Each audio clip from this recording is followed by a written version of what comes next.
Chapter 113. The signal arrived on an otherwise unremarkable autumn evening, picked up first by a civilian astronomical observatory whose operators initially assumed some manner of equipment malfunction before the pattern's deliberate, rhythmic structure made clear that whatever had produced it was neither natural interference nor any known human transmission. Izuku, now well into the settled, advisory chapter of his remarkable life, received the Commission's urgent call within hours, and it was Bess itself, going rigid with a startled, disbelieving attention Izuku had felt from it only once before, decades earlier on the night it had first spoken his name, that confirmed what the confused astronomers had not yet dared to fully articulate. The signal's underlying structure, Bess explained with a gravity that carried both hope and a careful, ancient caution, matched a biological communication pattern belonging unmistakably to its own kind, a pattern it had not encountered in the long, unfathomable span of years since it had first crossed the gulf between stars searching for a worthy host on this small, distant world.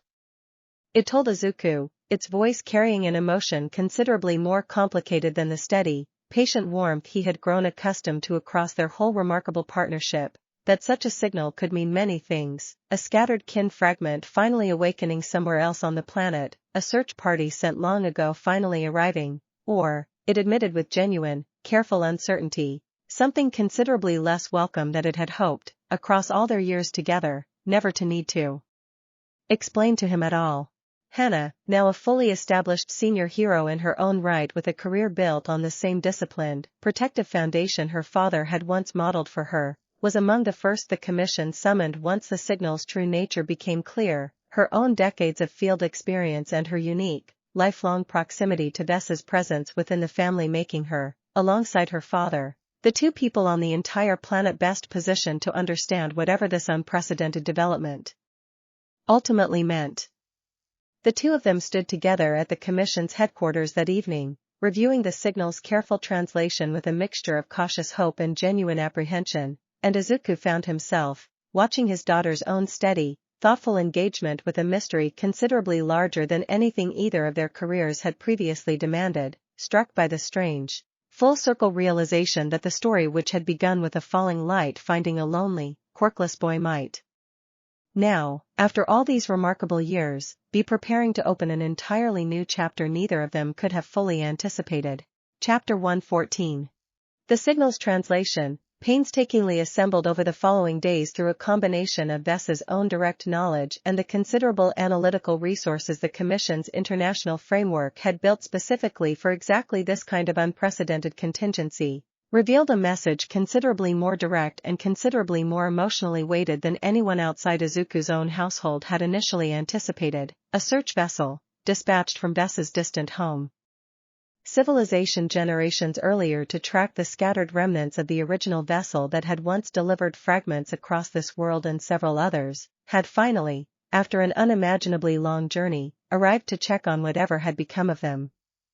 Bess, absorbing the full weight of that message with an emotion that settled somewhere between overwhelming joy and a grief it had carried quietly for decades without ever fully naming, told Izuku that it had long ago made a private, careful peace with the likely possibility that it would never again encounter anyone from its own distant origin, that the choice to bond with him all those years earlier had been made with the full, considered understanding that its search across the stars might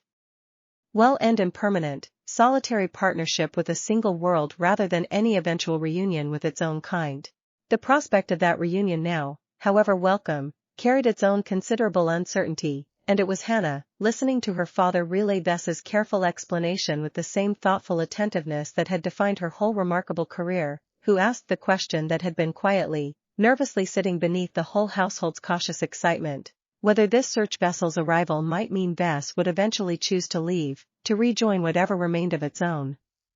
distant people rather than continuing its remarkable, decades-long partnership with their family. Bess answered that question with the same patient, settled certainty it had offered countless times across the whole of its extraordinary partnership with Izuku, telling Hana plainly that whatever the search vessel's crew ultimately proved to represent, its own bond with her father was not a temporary arrangement awaiting a better offer but a genuine, chosen commitment built across an entire remarkable lifetime, and that no reunion with its distant origin, however meaningful, could ever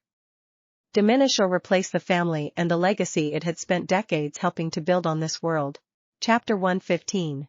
The Commission's response to the confirmed contact unfolded with a careful, deliberate caution that reflected the unprecedented stakes involved, an international coordination effort assembling within days to prepare for humanity's first confirmed contact with an intelligence beyond its own world, and Izuku, drawing on his own unique, lifelong understanding of exactly what such contact might genuinely represent, found himself once again at the center of a crisis that would test his family's remarkable legacy in ways considerably different from any previous confrontation. He insisted, from the earliest planning sessions, that whatever protocol the Commission ultimately developed for the approaching contact needed to be built around the same principle that had guided every significant choice of his whole remarkable career, that fear and suspicion, however understandable given the genuine uncertainty involved, should never be allowed to override the patient, careful work of extending good faith toward an intelligence that had, by every indication Vess's own careful analysis could offer, traveled an unimaginable distance specifically to check on the well-being of scattered kin rather than to conquer or exploit. Hannah, appointed alongside her father to the small, carefully selected delegation that would make first physical contact once the search vessel's landing site could be confirmed, spent the preparation's final days in the same disciplined, focused training she brought to every significant challenge of her career. Though this particular preparation carried a weight and a genuine historical significance that even her considerable experience found itself, she admitted quietly to her father one evening, still working to fully absorb. It was Kenta, drawing on his own considerable technical expertise from his research-focused career, who finally traced the search vessel's likely landing trajectory to a remote, uninhabited region of the northern wilderness, and the Commission's careful, coordinated preparation for humanity's first confirmed extraterrestrial contact entered its final, tense countdown with the whole watching world, informed at last of the signal's true nature through a careful, measured public announcement, holding its collective breath for whatever the coming encounter might ultimately reveal. Chapter 116. The delegation traveled to the confirmed landing site under conditions of careful, deliberate security, Izuku and Hana joined by a small, trusted group that included Amaya's own eventual successor as the Commission's senior diplomatic liaison, and it was Vess itself, spreading with a controlled, deliberate calm across Izuku's frame as the delegation approached the site's outer perimeter, who confirmed, with a certainty that settled the whole tense group's nerves considerably, that the vessel's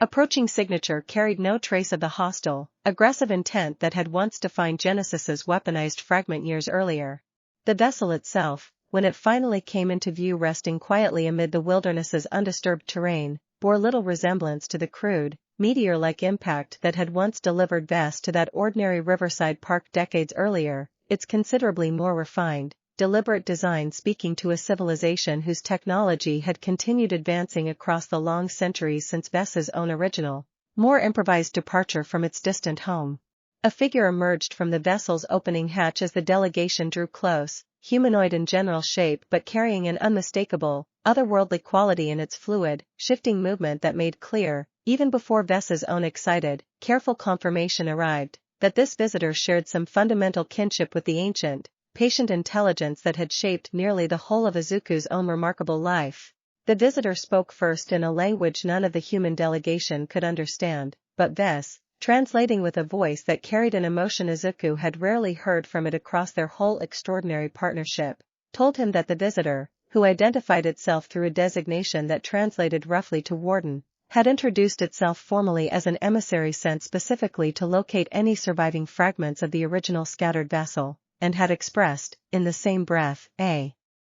profound and evidently genuine relief at finally, after such an unimaginably long search, finding one that had survived and flourished. Chapter 117. The conversation that followed, mediated carefully through Vess's own translation across the following hours, revealed a history considerably deeper and more sobering than Izuku had ever fully understood across his whole decades-long partnership, the warden explaining that Vess's people, a civilization of patient, symbiotic intelligences who had spent countless generations searching the stars for worthy hosts capable of channeling their gifts toward genuine protection rather than conquest, had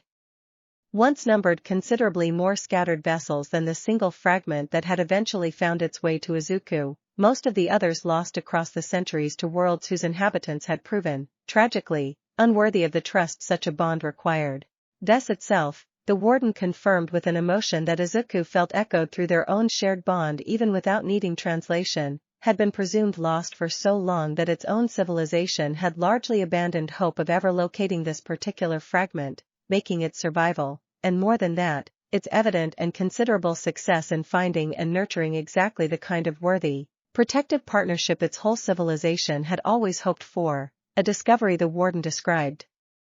through Vessa's careful translation as among the most meaningful the search program had achieved in generations. Hannah, listening to the whole remarkable exchange unfold with the same thoughtful attention she brought to every significant moment of her career, asked the warden, through her father's continued translation, whether other worlds across the galaxy had proven less fortunate than their own, and received, in response, a careful, measured answer that confirmed exactly the kind of danger Vess had once obliquely referenced across the family's earlier years, that a small number of worlds were bonded.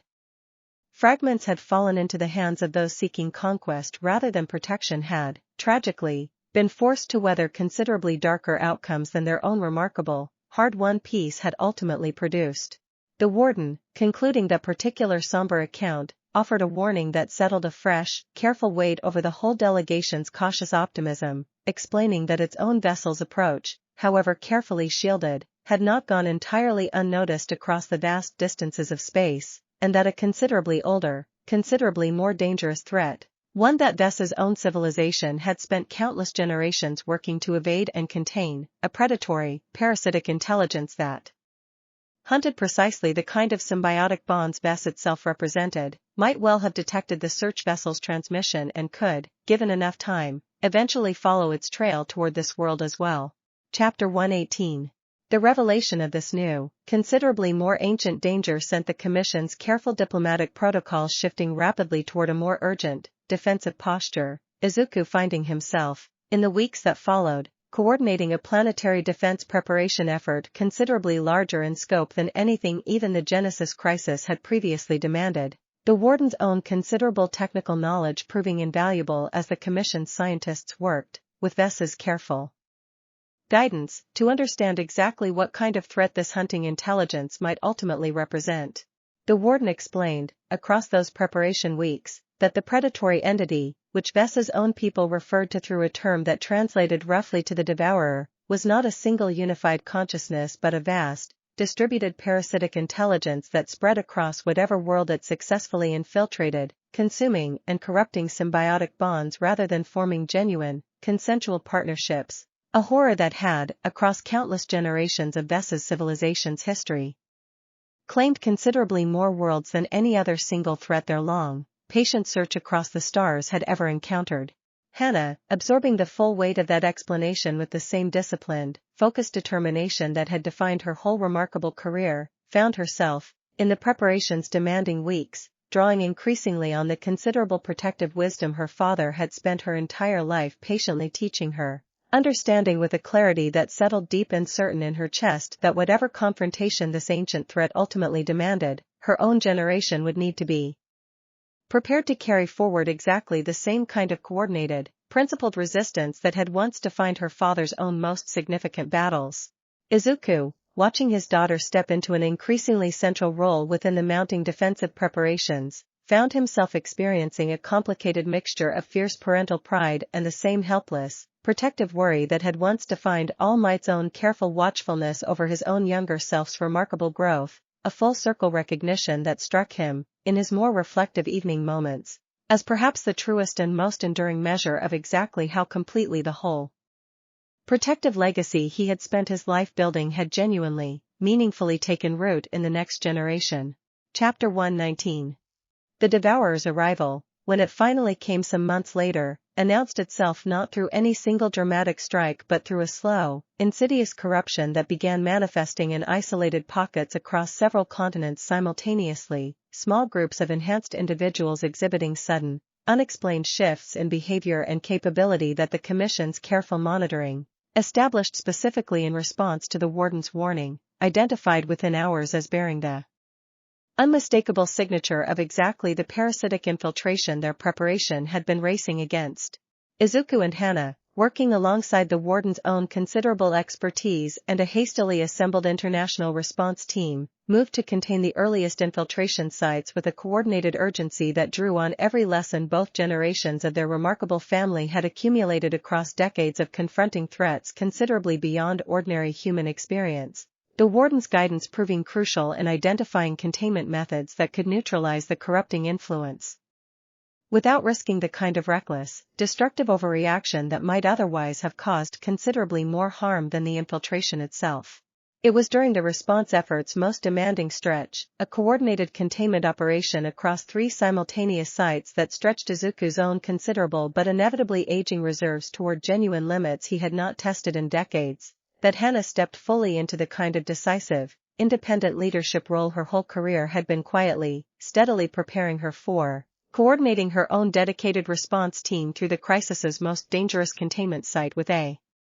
composed, tactical clarity that left even her father, monitoring the operation's progress from the coordination center, quietly, profoundly moved by exactly how thoroughly his daughter had grown into precisely the kind of hero he had always hoped, without ever daring to fully expect, she might someday become. The containment operations, once concluded, confirmed the sobering scope of the Devourer's patient, methodical approach, dozens of isolated infiltration attempts scattered deliberately across the globe rather than any single concentrated strike. A strategy the Warden explained matched precisely the entity's known historical pattern of testing a target world's defensive capability and coordination before committing to whatever larger, more concentrated assault its patient calculation ultimately determined the world's weakened resistance could no longer adequately repel. Chapter 120. The Devourer's true, concentrated assault arrived within the month, manifesting not through any single infiltrated individual but through a considerably larger, more direct incursion, a fragment of the entity's vast, distributed consciousness finally breaching the planet's outer defenses in a form that carried a raw, overwhelming malevolence unlike anything even Izuku's own considerable experience with hostile symbiotic corruption had previously prepared him to fully anticipate. The confrontation that followed, coordinated across the Commission's full international response capability with Izuku, Hana, and the Warden itself all committed to the engagement's front lines, tested every reserve of skill and coordination both generations of their remarkable family had spent their whole lives carefully building, the Devourer's corrupting influence spreading with a horrifying speed that forced the whole assembled defense to fight not merely against a single overwhelming opponent but against the constant, urgent threat of losing their own teammates to exactly the kind of parasitic infiltration the entity specialized in. It was Vess, drawing on knowledge and strategic insight that only a being who had once, generations earlier, witnessed the Devourer's tactics firsthand across its own civilization's long history of resistance could genuinely offer, who identified the crucial vulnerability the assembled defense needed, explaining in a rapid, urgent flood of shared understanding that the entity's overwhelming power depended entirely on its ability to spread and multiply through unwilling, corrupted hosts, and that a sufficiently coordinated, mutually trusting defense, one built on exactly the kind of genuine, freely chosen partnership Vess itself had spent decades demonstrating, could resist that corruption in a way no isolated, individually powerful fighter ever could alone. Izuku and Hana, fighting side by side with a coordinated trust built across the whole of Hana's remarkable lifetime, found the opening the moment finally demanded, a combined assault that used Vess's own careful, patient understanding of the entity's fundamental nature to drive a wedge into its corrupting influence, buying crucial time for the Warden's own considerable technical knowledge to deploy a countermeasure specifically designed, across generations of Vess's people's hard-won experience, to finally, decisively sever the Devourer's tenuous foothold on their world. Chapter 121. The confrontation's final, desperate stretch tested Izuku's own aging but still formidable reserves more thoroughly than any single battle since his long-ago confrontation with All for One, the Devourer's fragment straining with a raw, desperate malevolence against the combined pressure of Izuku's careful, protective strategy and Hana's own increasingly confident, decisive leadership, and it was in that critical, uncertain moment that the whole of Izuku's remarkable family, drawn by the crisis's mounting urgency, arrived to lend their own considerable strength to the confrontation's decisive conclusion. Momo's tactical support coordinated the defense's remaining reserves with the same careful, methodical precision that had defined her whole remarkable career, Kenta's own technical expertise providing crucial real-time analysis of the entity's shifting, corrupting patterns, and Ochako, her own considerable field experience undimmed by the passing years, fought alongside her husband and daughter both with a fierce, protective determination that carried the full weight of every remarkable battle. Their whole extraordinary shared life had already survived together. The Devourer's fragment, finally overwhelmed by the combined, coordinated strength of an entire family built across generations on the same foundation of genuine trust and freely chosen protective love that had first drawn Vess itself to choose Izuku as a worthy host decades earlier, collapsed at last under the Warden's deployed countermeasure, its corrupting influence severed and contained before it could ever achieve the kind of concentrated, world-threatening foothold its patient, methodical strategy had clearly been building toward. Izuku sank to his knees amid the confrontation's considerable aftermath, breathing hard, Vess's reserves thoroughly spent in a way that reminded him, with a wry, exhausted clarity, exactly how many decades had actually passed since his own younger self had last tested his limits quite this thoroughly, and found Hana's hand settling steady and grateful on his shoulder, the two of them sharing a long, wordless moment amid the battle's wreckage that carried the full, accumulated weight of everything their whole remarkable, generational partnership had ultimately proven capable of achieving together. Chapter 122. The Warden, once the confrontation's immediate danger had fully passed, confirmed with evident, considerable relief that the Devourer's defeated fragment represented only a probing incursion rather than the entity's full, concentrated strength, a genuine victory that nonetheless carried its own sobering warning, that the Devourer, patient and vast across its own long, terrible history of consuming world after world, would likely regard this particular defeat not as a final deterrent but as valuable intelligence to be incorporated into whatever larger, more careful strategy it ultimately decided to pursue against a world that had, against considerable odds, proven itself far more capable of coordinated resistance than its earlier scouting had apparently anticipated. That warning settled a careful, sober weight over the whole Commission's subsequent planning, and it was the Warden itself, moved by the genuine warmth and remarkable coordinated strength it had witnessed across the confrontation's demanding weeks, who offered a proposal considerably beyond the scope of its original search mission, requesting permission to remain on this world alongside a small contingent of additional emissaries its own civilization could dispatch, establishing a permanent,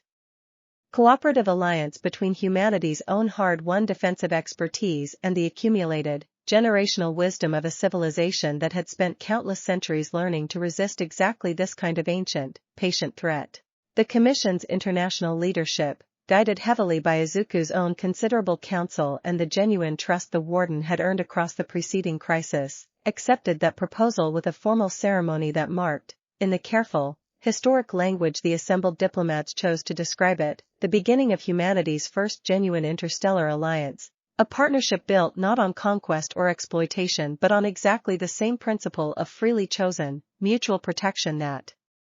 had defined the whole of Vess's own remarkable partnership with Izuku since that very first falling light so many decades earlier. Hana, appointed by unanimous Commission agreement to lead the newly established Joint Defense Initiative given her own demonstrated capability across the crisis's demanding confrontation, accepted the considerable responsibility with the same fierce, settled determination that had defined her whole remarkable career, and told her father, in a quiet conversation held once the formal ceremony's considerable proceedings finally concluded, that she understood now, more fully and more completely than she ever had before, exactly what it meant to carry forward a legacy built across generations of patient, coordinated courage. Chapter 123. The months that followed brought a careful, deliberate integration of the Warden's considerable knowledge into humanity's continued defensive preparations, Izuku finding himself, in his own gradually more advisory role, working alongside his daughter's newly established leadership to help shape a joint initiative that honored both his own decades of hard-won, hard-fought wisdom and the fresh, forward-looking capability the next generation was already demonstrating so clearly in their own right. Thus, reflecting on the whole remarkable turn of events during one of the family's now cherished quiet evening gatherings, told Izuku that it found itself experiencing something it had genuinely never expected across the whole of its long, patient search through the stars, a settled, complete peace that came not merely from finding a single worthy host but from watching that host's entire family and community grow into something genuinely, meaningfully capable of carrying its own civilization's oldest and most important protective mission forward, a legacy considerably larger and more enduring than even its own most hopeful expectations, all those decades earlier, had ever quite dared to imagine. The Devourer's shadow, Izuku understood clearly even amid the considerable celebration that followed the joint alliance's formal establishment, had not been permanently ended by a single confrontation, and he found himself discussing the sobering reality with Hana during one of their now regular strategic planning sessions, grateful in a particular deep way that whatever future confrontations the ancient threat's patient, methodical strategy ultimately produced, his daughter's generation would face them not as a single isolated world caught unprepared, but as part of a genuine, coordinated alliance built on exactly the kind of accumulated wisdom and hard-won trust that no single crisis, however dangerous, could ever fully replicate on its own. It was on a quiet evening some months after the alliance's formal establishment, the whole considerable, multi-generational warmth of his remarkable family gathered once more on the same familiar rooftop that had witnessed nearly every significant chapter of his whole extraordinary life, that Izuku found himself watching Hana discuss the joint initiative's continued progress with the warden over a shared meal while his grandchildren played nearby, thinking that whatever new, uncertain chapters the future still held in store, humanity, and the whole remarkable, generational family he had spent his life building, stood ready to meet them now with a strength, a wisdom, and above everything else a depth of genuine, freely chosen love that no threat, however ancient or however patient, would ever be capable of fully extinguishing. Chapter 124. The joint initiative's first year of operation brought a steady stream of smaller, carefully managed challenges as humanity and the warden's own dispatched contingent worked to build genuinely effective collaborative protocols from the ground up. Izuku finding particular satisfaction in watching his own decades of hard-won mentorship experience translate naturally into helping bridge the considerable cultural and procedural gaps between two civilizations that had, until recently, known nothing whatsoever of each other's existence. Hana, leading the initiative's day-to-day operations with a steady, capable authority that continued to impress even the warden's own considerably more experienced emissaries, made a point of regularly consulting her father's counsel on matters of principle even as she confidently charted her own distinctive approach to the considerable responsibilities her new role demanded, a balance of inherited wisdom and independent judgment that Izuku recognized, watching her navigate one particularly delicate diplomatic negotiation with the warden's own home government, as precisely the kind of mature, principled leadership he had always hoped, without ever quite daring to expect, she might someday grow into. The warden itself, settling gradually into an unexpectedly warm friendship with the whole of Izuku's remarkable family across that first year, admitted during one particularly candid evening conversation that it had approached this world's first contact with a careful, professional detachment born of decades spent searching for scattered fragments across countless disappointing or tragic outcomes, and that discovering not merely a surviving fragment but an entire flourishing, multi-generational legacy of genuine partnership and protective courage had done more to restore its own long-dimmed hope for its civilization's whole ancient mission than anything else its considerable career had previously offered it. Thus, listening to that heartfelt admission with the same warm, patient attentiveness it brought to every meaningful conversation, told the warden in return that it understood completely, having once, all those decades earlier, made exactly the same kind of careful, professional calculation before ultimately choosing to trust a lonely, quirkless boy filling notebooks with borrowed courage, a choice that had, against every reasonable statistical expectation, proven to be the single best decision of its own impossibly long, patient existence. Chapter 125. Kenji, Hana's own eldest child now old enough to begin asking the same fierce, curious questions about heroism that had once defined his mother's own early childhood, approached his grandfather one quiet weekend afternoon with a request that struck Izuku with a particular, tender weight, asking whether he might someday, when he was old enough, have the chance to meet Vess properly and perhaps even train alongside his grandfather the way his mother once had. Izuku, considering the request with the same careful, honest thoughtfulness he had always tried to bring to every important conversation with the children in his life, told his grandson that whatever path he ultimately chose for himself, hero or otherwise, he would always have his grandfather's full support and guidance, and that the most important lesson any of that training could ever teach him was not how to fight but how to recognize, and how to protect whatever in this world genuinely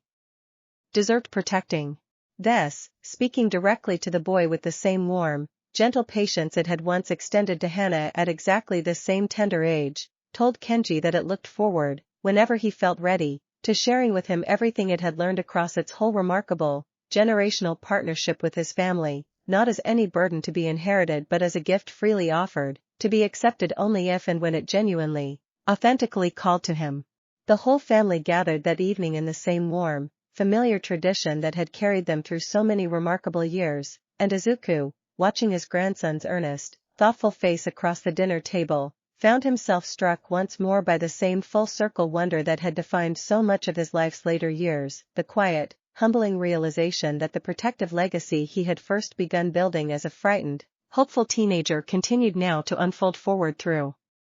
generations he had once, in his own most hopeful younger imaginings, never quite dared to picture so clearly. Chapter 126. The joint initiative's continued success across its following years brought with it a gradual, careful expansion of humanity's own understanding of the wider galaxy beyond its own solitary world, additional emissaries from the Warden civilization arriving periodically to share knowledge and build further cooperative frameworks, and Izuku found himself, in his own gradually more ceremonial and advisory role, serving increasingly as a kind of living bridge between his own world's hard-fought history and the vast, ancient wisdom of a civilization that had been quietly, patiently protecting worlds like his own for considerably longer than human recorded history had even existed. He spoke often, during those later years, at gatherings of the initiative's growing international staff, of the simple, foundational truth that had carried him through every single chapter of his whole extraordinary life, that genuine strength, whether measured in a single hero's capability or in an entire civilization's collective wisdom, was never an end in itself but only ever a means toward the patient, deliberate work of protecting whatever in this world, or in any other, genuinely deserved protecting, a lesson he had first learned as a lonely, quirkless boy and had spent every single year since working to pass faithfully forward. Hana's own leadership of the initiative continued to grow and mature across those years, her steady, principled judgment earning her a reputation, both across her own world and increasingly among the Warden's own civilization, as precisely the kind of trustworthy, capable steward that the whole ancient mission of finding and nurturing worthy partnerships across the stars had always hoped, across its impossibly long history, to eventually discover. It was during one particularly reflective evening gathering, the whole considerable, multi-generational warmth of Izuku's remarkable family joined now by Warden emissaries who had themselves become genuine, cherished friends across the years, that Izuku found himself thinking, watching the whole warm, diverse crowd of chosen family both human and otherwise gathered together beneath a clear evening sky, that the story which had begun with a single falling light finding a single lonely boy had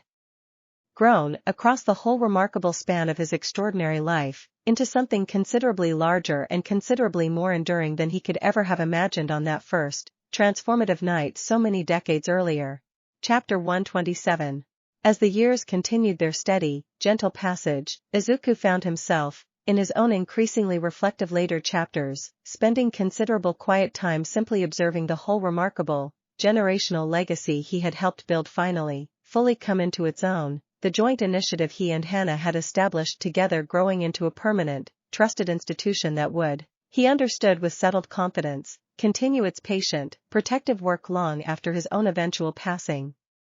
Carried forward by Hana, and someday by Kenji and the generations still to come after him. This, reflecting on that same settled confidence during one of their now cherished, quiet evening conversations, told Izuku that it had come, across the whole remarkable span of their partnership, to understand something it suspected its own civilization's ancient search across the stars had always, at its deepest level, actually been searching for, not merely a single worthy host capable of wielding considerable power responsibly, but the patient, generational seed of an entire community, capable of carrying that same protective wisdom forward indefinitely, growing stronger and wiser with each passing generation rather than fading or diminishing the way any single individual's strength inevitably eventually must. Izuku, considering that observation with the same careful, grateful thoughtfulness he brought to every meaningful reflection of his later years, told Vess that he could not have imagined, on that frightened, hopeful night so many decades earlier when a falling light first chose him, the full and remarkable scope of everything that single choice would eventually grow to encompass, a family, a legacy, and now, remarkably, an entire alliance spanning the stars themselves, all built patiently, one careful and deliberate choice at a time, from the simple, foundational decision of a lonely boy to use whatever gift he was given in service of protecting others rather than himself, a decision he understood now, looking back across the whole considerable span of his life, as the single truest and most important choice he had ever made. And so the story continued, not toward any final, definitive ending but toward the same patient, generational horizon that had always defined its truest and most enduring nature, each new chapter building faithfully upon everything that had come before it, carried forward by a family, a community, and now a whole growing alliance of worlds, united by nothing more complicated and nothing more powerful than the same simple, unbreakable choice that had first brought a falling light to an ordinary Riverside Park on an ordinary evening so very long ago, the choice, made and remade across every single generation, to protect, and to love, and to keep choosing, again and again, exactly as he always had. Chapter 128. In the months immediately following the joint alliance's formal establishment, Izuku found the pace of his life shifting in ways he had not fully anticipated even after decades of adapting to one unexpected turn after another, his advisory role expanding to include regular consultation not merely with the Commission's own leadership but with an entirely new category of diplomatic counterpart, senior representatives of the Warden's civilization who arrived periodically to assess the young alliance's progress and to share, in careful, measured increments, further pieces of the vast historical knowledge their own ancient mission had accumulated across countless prior contacts with worlds throughout the galaxy. One such representative, an elder emissary who introduced herself through a designation best translated as Keeper, spent several weeks embedded within the initiative's operations, observing everything from Hana's own command structure to the more personal, intimate rhythms of the family's daily life with a quiet, careful attentiveness that Izuku found himself, somewhat to his own surprise, growing genuinely fond of across the visit's considerable duration. The Keeper told him, during one particularly candid evening conversation held on the family's familiar rooftop, that she had visited dozens of worlds across her own considerably long career, and that very few had impressed her quite as thoroughly as watching a single family's patient, generational commitment to genuine partnership ripple outward into an entire civilization's transformed capacity for coordinated, principled protection, a transformation she said her own people's ancient mission had witnessed only a handful of times across its whole long, patient history. Izuku received that praise with the same grounded humility that had defined his whole approach to recognition across every chapter of his remarkable career, telling the Keeper honestly that whatever credit belonged to him personally paled beside the considerable, cumulative contribution of every single person, human and otherwise, who had chosen across the years to build something genuine and lasting alongside him rather than merely admire it from a comfortable distance. Chapter 129. The Alliance's second year brought its own distinctive challenges, the delicate work of integrating the Warden's advanced technological knowledge into humanity's existing hero infrastructure requiring a careful, deliberate pace that occasionally tested the patience of Commission officials eager to accelerate the process considerably faster than either Izuku's or Hana's own careful judgment ultimately recommended. It was during one particularly contentious strategy session, several younger Commission officials pressing hard for a more aggressive integration timeline given the looming, unresolved threat the Devourer's patient strategy still represented, that Hana demonstrated the full measure of the leadership her whole life's careful preparation had built toward, calmly but firmly reminding the assembled council that the Alliance's genuine strength had never rested in raw technological acceleration alone, but in the same patient, trust-building foundation that had carried her own family through every previous crisis, and that sacrificing that foundation for the sake of speed risked recreating precisely the kind of reckless, exploitative approach that had once produced tragedies like the Doctor's failed experiments and Genesis's weaponized fragments alike. Izuku, watching his daughter hold that difficult line with a composed, principled clarity that reminded him powerfully of his own most demanding moments navigating similarly high-stakes institutional pressure across his own career, found himself once again marveling at exactly how completely she had internalized not merely the tactics but the deeper, foundational values that had always mattered most across his whole remarkable life, and it was in the Council's eventual, considerably more Measured compromise, reached only after Hana's patient, persuasive advocacy, that he recognized, with a settled and profound pride, that the legacy he had spent his whole life building no longer depended on his own continued presence to remain genuinely, faithfully protected. The warden, present for that same contentious session, told Izuku afterward that watching Hana's principled leadership in action had done more to reassure her own civilization's cautious, careful observers than any number of formal diplomatic assurances could ever have managed, a validation that Izuku carried home that evening with a quiet, considerable gratitude for exactly how thoroughly his daughter had grown into precisely the kind of steward the whole alliance's continued success would need for decades still to come. Chapter 130. Momo and Ochako, watching their daughter's steady ascension into genuine, respected leadership across those demanding early years of the Alliance's establishment, found their own roles gradually shifting as well, both women stepping back from their own considerable, decades-long professional careers into a warmer, more advisory presence within the family's continued story, Momo's own careful, analytical mind finding new purpose helping the Alliance's research divisions navigate the delicate ethical questions that inevitably arose from studying technology and biology considerably beyond anything human science had previously encountered. Ochako, for her part, discovered an unexpected and deeply fulfilling second calling working directly with the Alliance's growing outreach efforts, traveling to communities across the country to help explain, in the same warm, accessible, down-to-earth manner that had defined her whole remarkable career, exactly what the unprecedented developments of recent years actually meant for ordinary people's daily lives, a role that drew heavily on the same genuine, grounded empathy that had first drawn Izuku to her admiration all those decades earlier during their own shared UA entrance exam. The two of them, along with Yui and Mirko, both of whom had settled into their own comfortable, respected positions of continued influence within the broader hero community across the intervening years, made a point of gathering regularly with the whole extended family in the same warm, unhurried tradition that had carried them through every remarkable chapter of their whole shared life together, and it was during one such gathering, held to celebrate the Alliance's second full year of successful operation, that the whole considerable circle found themselves reflecting, with a gratitude that had never once diminished across the accumulated decades, on exactly how far their own individual and collective journeys had ultimately carried them. Mirko, characteristically blunt even in her own considerably more senior years, remarked during that particular gathering that she had never, across her whole long and formidable career, imagined she would someday find herself genuinely, personally invested in the outcome of humanity's first interstellar alliance, and that the sheer, improbable scope of everything Izuku's remarkable life had ultimately touched continued to astonish her regardless of how many years she had already spent watching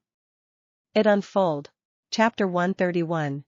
The Devourer's shadow, though held at bay through the Alliance's continued vigilance, made its presence known once more during the Alliance's third year, a considerably more sophisticated probing incursion testing the Joint Defense Framework's coordinated response capability across a series of simultaneous, carefully staggered incidents that stretched the initiative's still developing infrastructure toward genuine, meaningful limits. Hana coordinated the response with a composed, tactical clarity that reflected everything her whole career, and her whole life within a family defined by principled, coordinated heroism, had prepared her for, and it was during that demanding, weeks-long engagement that the Alliance's careful, patient integration efforts finally proved their full, considerable worth, human tactical creativity and the Warden's own advanced technological knowledge combining in a genuinely seamless partnership that repelled the incursion with a decisiveness and an efficiency that exceeded even the most optimistic projections the initiative's planners had allowed themselves during its uncertain earliest months. Izuku, called in during the engagement's most demanding stretch to lend his own considerable, if increasingly rationed, experience and strength, found himself fighting alongside his daughter once more in the same coordinated, trust-built rhythm that had defined their earlier confrontation with the Devourer's first fragment, and it was in that shared battle's aftermath, the two of them standing together amid the considerable but ultimately contained wreckage of the incursion's final engagement, that Izuku understood with a settled, complete clarity that whatever future confrontations the Devourer's patient, ancient strategy still had in store, humanity and its new alliance stood genuinely, meaningfully prepared to meet them. The Warden, reviewing the engagement's full outcome with evident, considerable satisfaction, told the assembled commission leadership that this particular confrontation represented, in her own long and considerable professional judgment, definitive proof that the Alliance's careful, patient foundation building had produced exactly the kind of durable, coordinated strength that raw technological or military power alone could never have achieved on anything close to the same reliable, sustainable timeline. Chapter 132. With the third incursion successfully repelled and the Alliance's coordinated defensive capability now genuinely, thoroughly proven, the following years settled into a rhythm of steady, sustainable progress that Izuku found himself treasuring precisely because of how considerably calmer and more settled it felt compared to the near-constant crisis that had defined so much of his own earlier career. The joint initiative's continued success gradually becoming, in the broader public consciousness, less an extraordinary novelty and more simply an accepted, foundational part of how the whole world now understood its place within a considerably larger, more populated galaxy than anyone had imagined possible only a handful of years earlier. Kenji, growing steadily into the same thoughtful, earnest young man his early childhood curiosity had once promised, eventually chose, upon reaching the appropriate age, to formally begin the same kind of careful, gradual training his grandfather had once offered, not out of any inherited obligation but from a genuine, freely chosen desire to continue the family's protective legacy in his own distinctive way, a choice that Izuku received with the same settled, grateful pride he had once felt watching Hana make an identical choice decades earlier. The whole family, now spanning 4 full generations of the same remarkable, chosen lineage that had first begun with a lonely, quirkless boy and a falling light on an ordinary evening so many decades in the past, continued gathering regularly on the same familiar rooftop that had witnessed nearly every significant chapter of their whole extraordinary, shared story, and Izuku, watching his family's considerable warmth continue to grow and flourish across each passing year, found himself certain, with a settled and complete gratitude that had never once dimmed across the whole remarkable span of his life, that whatever challenges the future still held in store, this family, and the alliance they had helped build together, stood ready to meet them with courage, with patience, and above everything else, with love. Chapter 133. A particularly demanding test of the Alliance's continued readiness arrived unexpectedly during the initiative's 4th year, not from the Devourer's patient, ancient strategy but from a considerably more mundane and in some ways more sobering source, a faction of human extremists who, having learned of the Alliance's existence and grown fearful and resentful of what they perceived as an unwelcome foreign influence over humanity's future, launched a coordinated series of attacks against several joint operation facilities in an attempt to sabotage the partnership entirely. Izuku, called in personally to help manage the crisis given the delicate, sensitive nature of a threat that originated not from any external danger but from humanity's own fear and mistrust, found himself drawing on the same patient, principled diplomacy that had once guided him through the earliest days of Vessa's own difficult, careful introduction to a frightened, uncertain world decades earlier, insisting throughout the crisis's tense weeks that the response prioritize understanding and escalation over simple, punitive force wherever such an approach could genuinely be pursued without compromising anyone's safety. Hana, coordinating the Alliance's own considerably more measured response alongside her father's careful counsel, found herself giving a series of public addresses that drew directly on the same grounded, empathetic communication style her mother Ochako had spent years cultivating through her own outreach work, explaining patiently and repeatedly to a nervous, uncertain public exactly what the Alliance actually represented and exactly what safeguards existed to ensure humanity's own interests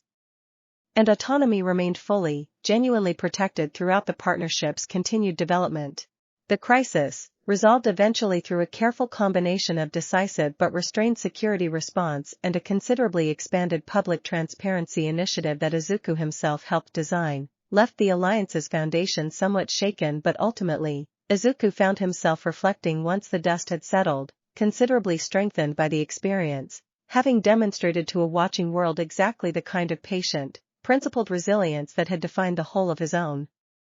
remarkable career, and having taught Hana's generation, in turn, precisely the kind of hard-won wisdom about navigating fear and mistrust that no amount of careful advance planning could ever have fully substituted for. Chapter 134. The extremist faction's eventual, peaceful dismantling, achieved through months of patient investigation and, in several cases, genuine reconciliation with individuals who had been more manipulated by fear-mongering leadership than genuinely, independently hostile to the alliance itself, brought with it an unexpected and quietly meaningful development. Several of the faction's former members, once properly rehabilitated through the same humane, restorative process Izuku had once championed on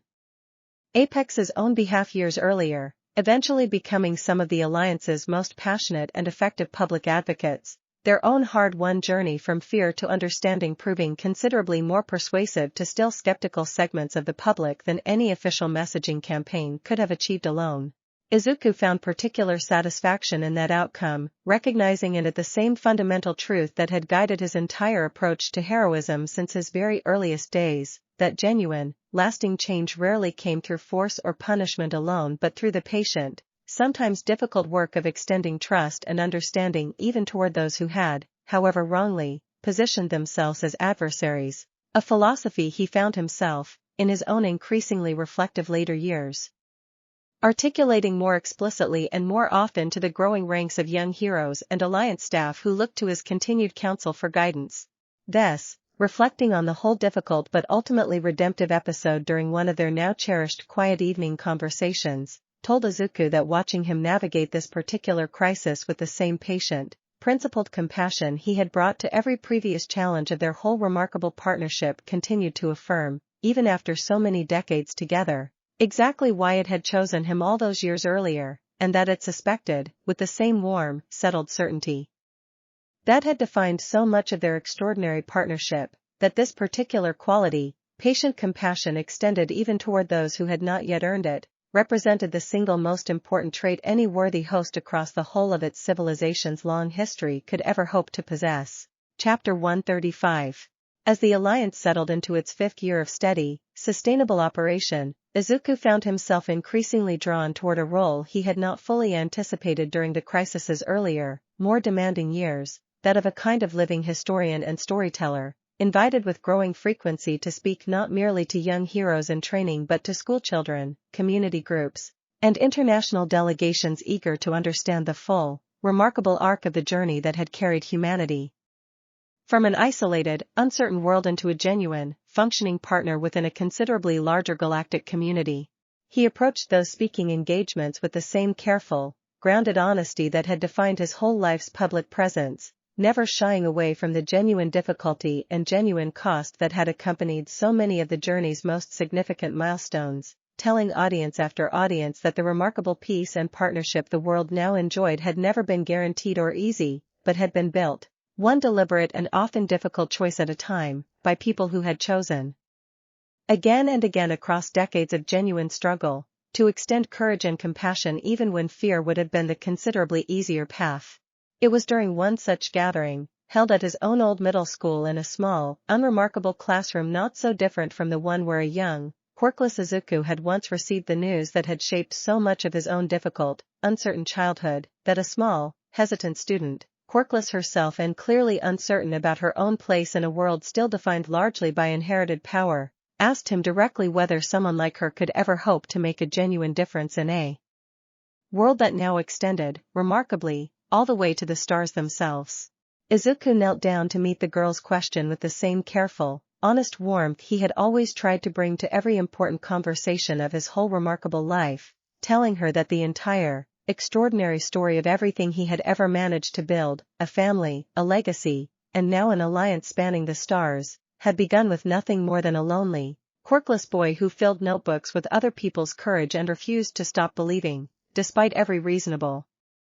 discouragement, that he still had something meaningful to offer the world, and that whatever power or lack of power she carried, the same fundamental choice that had once transformed his own life remained just as available and just as powerful in her own hands as it had ever been in his. Chapter 136. That particular conversation, recorded and shared widely across the Alliance's public outreach channels, resonated across the world in a way that surprised even Izuku's own considerable experience with public attention, drawing a wave of correspondence from quirkless children and adults alike who told him, in message after heartfelt message, That his words had given them a renewed sense of genuine possibility about their own place in a world they had too often felt excluded from. Hannah, reviewing the considerable public response alongside her father with evident, quiet pride, told him that watching the ripple effects of that single, unplanned classroom conversation reminded her powerfully of exactly why the whole family's protective legacy had always mattered so deeply,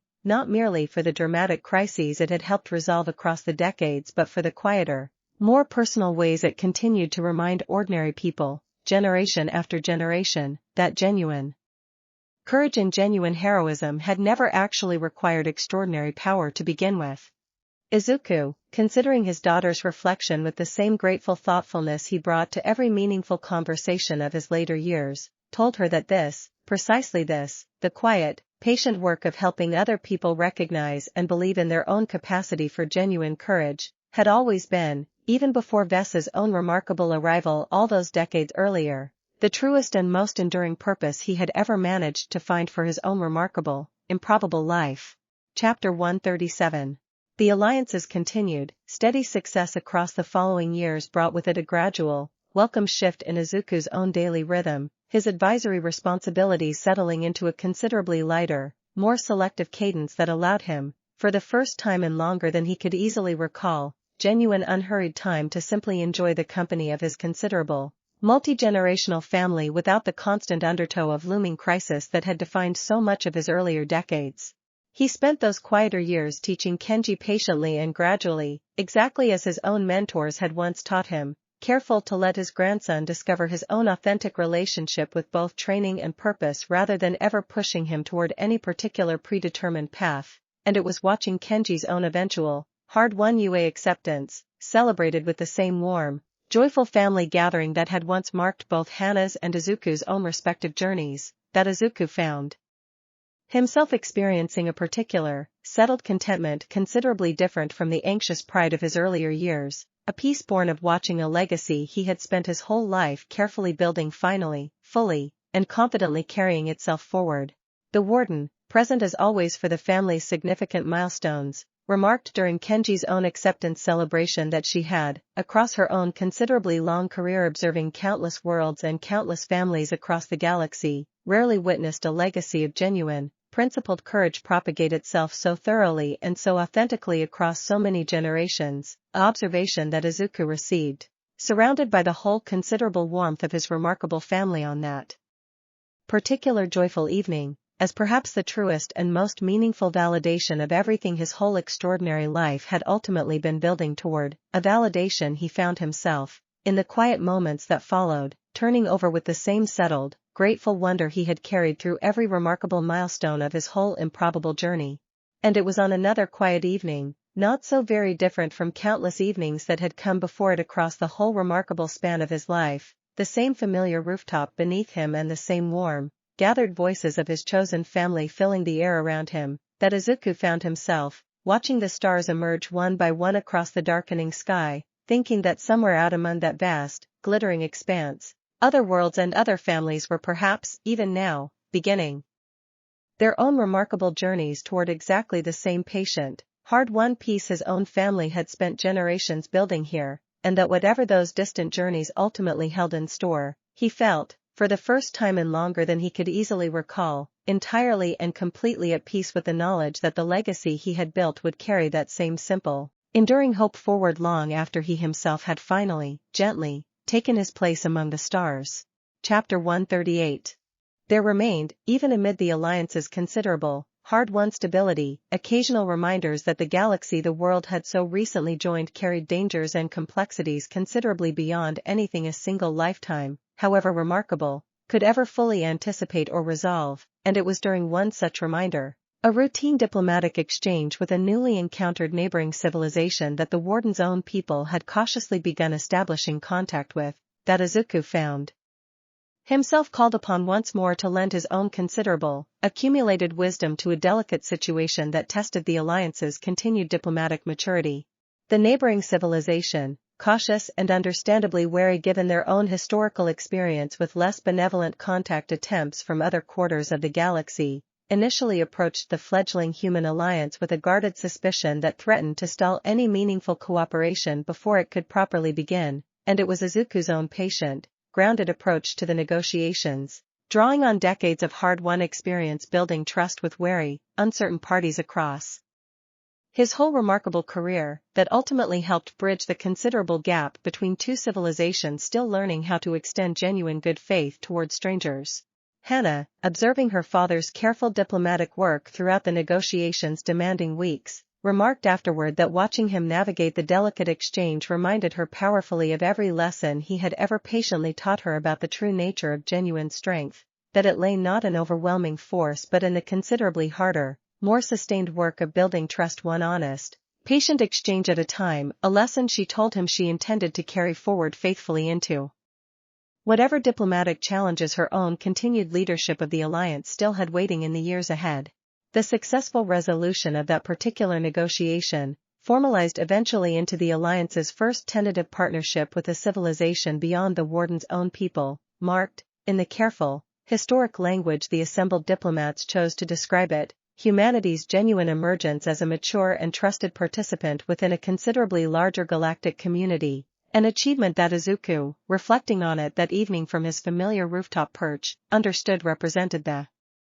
natural, hard-won culmination of every single choice, large and small, that had carried his own remarkable life forward from that very first falling light so many decades earlier, a culmination he greeted not with any sense of finality but with the same quiet, settled gratitude that had defined so much of his life's remarkable later chapters. Chapter 139. In the quiet years that followed, as Izuku's own role within the Alliance's continued operations grew ever more ceremonial and advisory, he found himself devoting an increasing share of his considerable remaining energy to the simple, deeply meaningful work of preserving and sharing his family's whole remarkable story for the generations still to come, working alongside Momo's own careful, scholarly attention to help compile a thorough, honest historical record of everything the family had lived through together, from that first frightened night of Vessa's arrival through every triumph and every genuine cost the whole extraordinary journey had ultimately demanded. He insisted, throughout that careful compilation process, that the record include not merely the dramatic victories that had defined so much of the family's public reputation but also the genuine grief, the genuine uncertainty, and the genuine fear that had accompanied nearly every significant chapter, telling Momo that future generations deserved an honest accounting of exactly how difficult and exactly how uncertain the path toward lasting peace had actually been, rather than any sanitized, simplified version that might leave them unprepared for the genuine difficulty their own future challenges would inevitably demand of them in turn. That historical record, once completed and made available to the Alliance's growing archives, became, in the years that followed, a foundational text for new generations of heroes and diplomats alike, studied not merely for its considerable strategic insight but for the deeper, more enduring wisdom it offered about exactly what genuine courage and genuine partnership actually required across a lifetime of patient, deliberate choice, and Izuku found himself, watching young heroes across the following years reference lessons drawn directly from his own family's hard-won experience, understanding with a settled, complete satisfaction that the legacy he had spent his whole remarkable life building would continue teaching and guiding long after his own eventual passing. Chapter 140. On what would become one of the final entries in that carefully compiled family record, Izuku wrote, in his own hand, a reflection intended less for any official historical purpose than for whatever future descendant might someday find themselves wondering exactly what had made the whole remarkable journey worthwhile. He wrote that he had spent his childhood believing himself unworthy of the very dream that had eventually come to define his entire life, and that the single most important lesson his whole extraordinary journey had ultimately taught him was that worth was never something a person needed to prove or earn through inherited power, but something built patiently, one honest and courageous choice at a time, across a whole lifetime of choosing, again and again, to place someone else's safety and someone else's happiness ahead of one's own comfort. He wrote of Vess, of the ancient, patient intelligence that had crossed an unimaginable distance searching specifically for exactly that quality, and of the whole remarkable family and community that quality had ultimately allowed him to build, a family that had grown, across the decades, from a single frightened boy and a fallen light into a legacy spanning generations and now, remarkably, spanning the stars themselves. He wrote that he hoped whoever eventually read these words would understand that the story had never really been about him at all, but about the simple, enduring truth that genuine love, extended patiently and courageously across a whole lifetime, was the single most powerful force any person, quirkless or otherwise, would ever have the privilege of wielding, and that this truth, more than any single victory or any single title he had ever earned, was the whole of what he most hoped to leave behind, carried forward faithfully by every generation still to come after his own. And on a final quiet evening, the whole considerable, multi-generational warmth of his remarkable family gathered once more around him on the same familiar rooftop that had witnessed nearly every significant chapter of his whole extraordinary life. Izuku closed that particular notebook, the same careful, hopeful habit that had carried him from a lonely, quirkless childhood through every remarkable triumph of his whole improbable journey, and found himself, watching the stars emerge one by one across the darkening evening sky above a world finally, genuinely at peace, entirely and completely certain that whatever chapters still waited to be written by the generations still to come, they would be met exactly the way every single chapter before them always had, with courage, with patience, and above everything else, with love, a certainty he carried gently with him, settled and complete, as the warm laughter of his whole remarkable family filled the evening air around him one more time. Chapter 141. Kenji Midoriya's early years at UA carried a particular, well-worn kind of weight that neither his mother's own remarkable career nor his grandfather's considerable, careful mentorship could ever fully lift from his shoulders, the simple, unavoidable fact of his family name preceding him into every classroom and every training exercise long before he had a chance to prove anything about himself on his own genuine merit. He handled that weight, across his own careful, deliberate first year, with the same quiet, thoughtful patience that had defined his childhood curiosity, choosing not to fight against the comparisons that inevitably arose but instead to simply, steadily demonstrate, through consistent effort rather than any single dramatic gesture, exactly what he himself was capable of independent of the considerable legacy attached to his name. Izuku, watching his grandson navigate that particular challenge from his own gradually more distant advisory position, found himself resisting every instinct to intervene on Kenji's behalf, trusting, as he always had with each new generation, that the boy's own quiet determination would carry him through in its own time and its own way. It was during a joint training exercise midway through that first demanding year that Kenji's own distinctive strengths finally began drawing genuine, independent notice, his careful, analytical approach to a complex rescue simulation identifying a solution none of his classmates or even the supervising instructors had initially considered, a technical, methodical brilliance that echoed his mother Momo's own remarkable intelligence considerably more than it echoed his grandfather's more instinctive, protective courage, and that earned him, for the first time since arriving at UA, recognition built entirely on his own individual merit. Hannah, now well established as the Joint Alliance's respected senior leader, made a point of visiting her nephew whenever her considerable schedule allowed, and told him during one such visit that she understood, better than almost anyone else in his life, exactly how heavy the weight of their family's legacy could feel at times, and that the truest measure of carrying it well was never about matching any single predecessor's specific path but about finding, with patience and honesty, one's own authentic way of honoring the same fundamental values that had always defined their whole remarkable family. Chapter 142. It was during Kenji's second year that the Joint Alliance's continued vigilance against the Devourer's patient, ancient strategy yielded a discovery of a scope considerably larger than anything the initiative had previously encountered, the Warden's own advanced deep space scanning technology, refined steadily across years of careful collaborative development, finally detecting what appeared to be the entity's actual point of origin, a vast, distant region of space where the telltale signature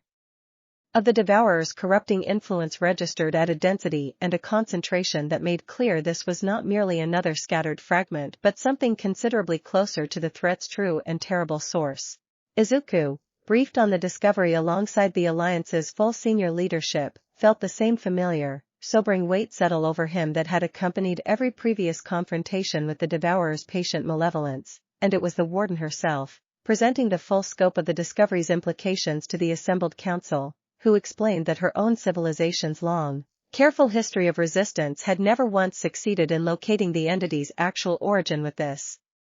degree of confidence, a breakthrough that offered, for the first time in generations, a genuine opportunity to move beyond simple defensive containment towards something considerably more decisive.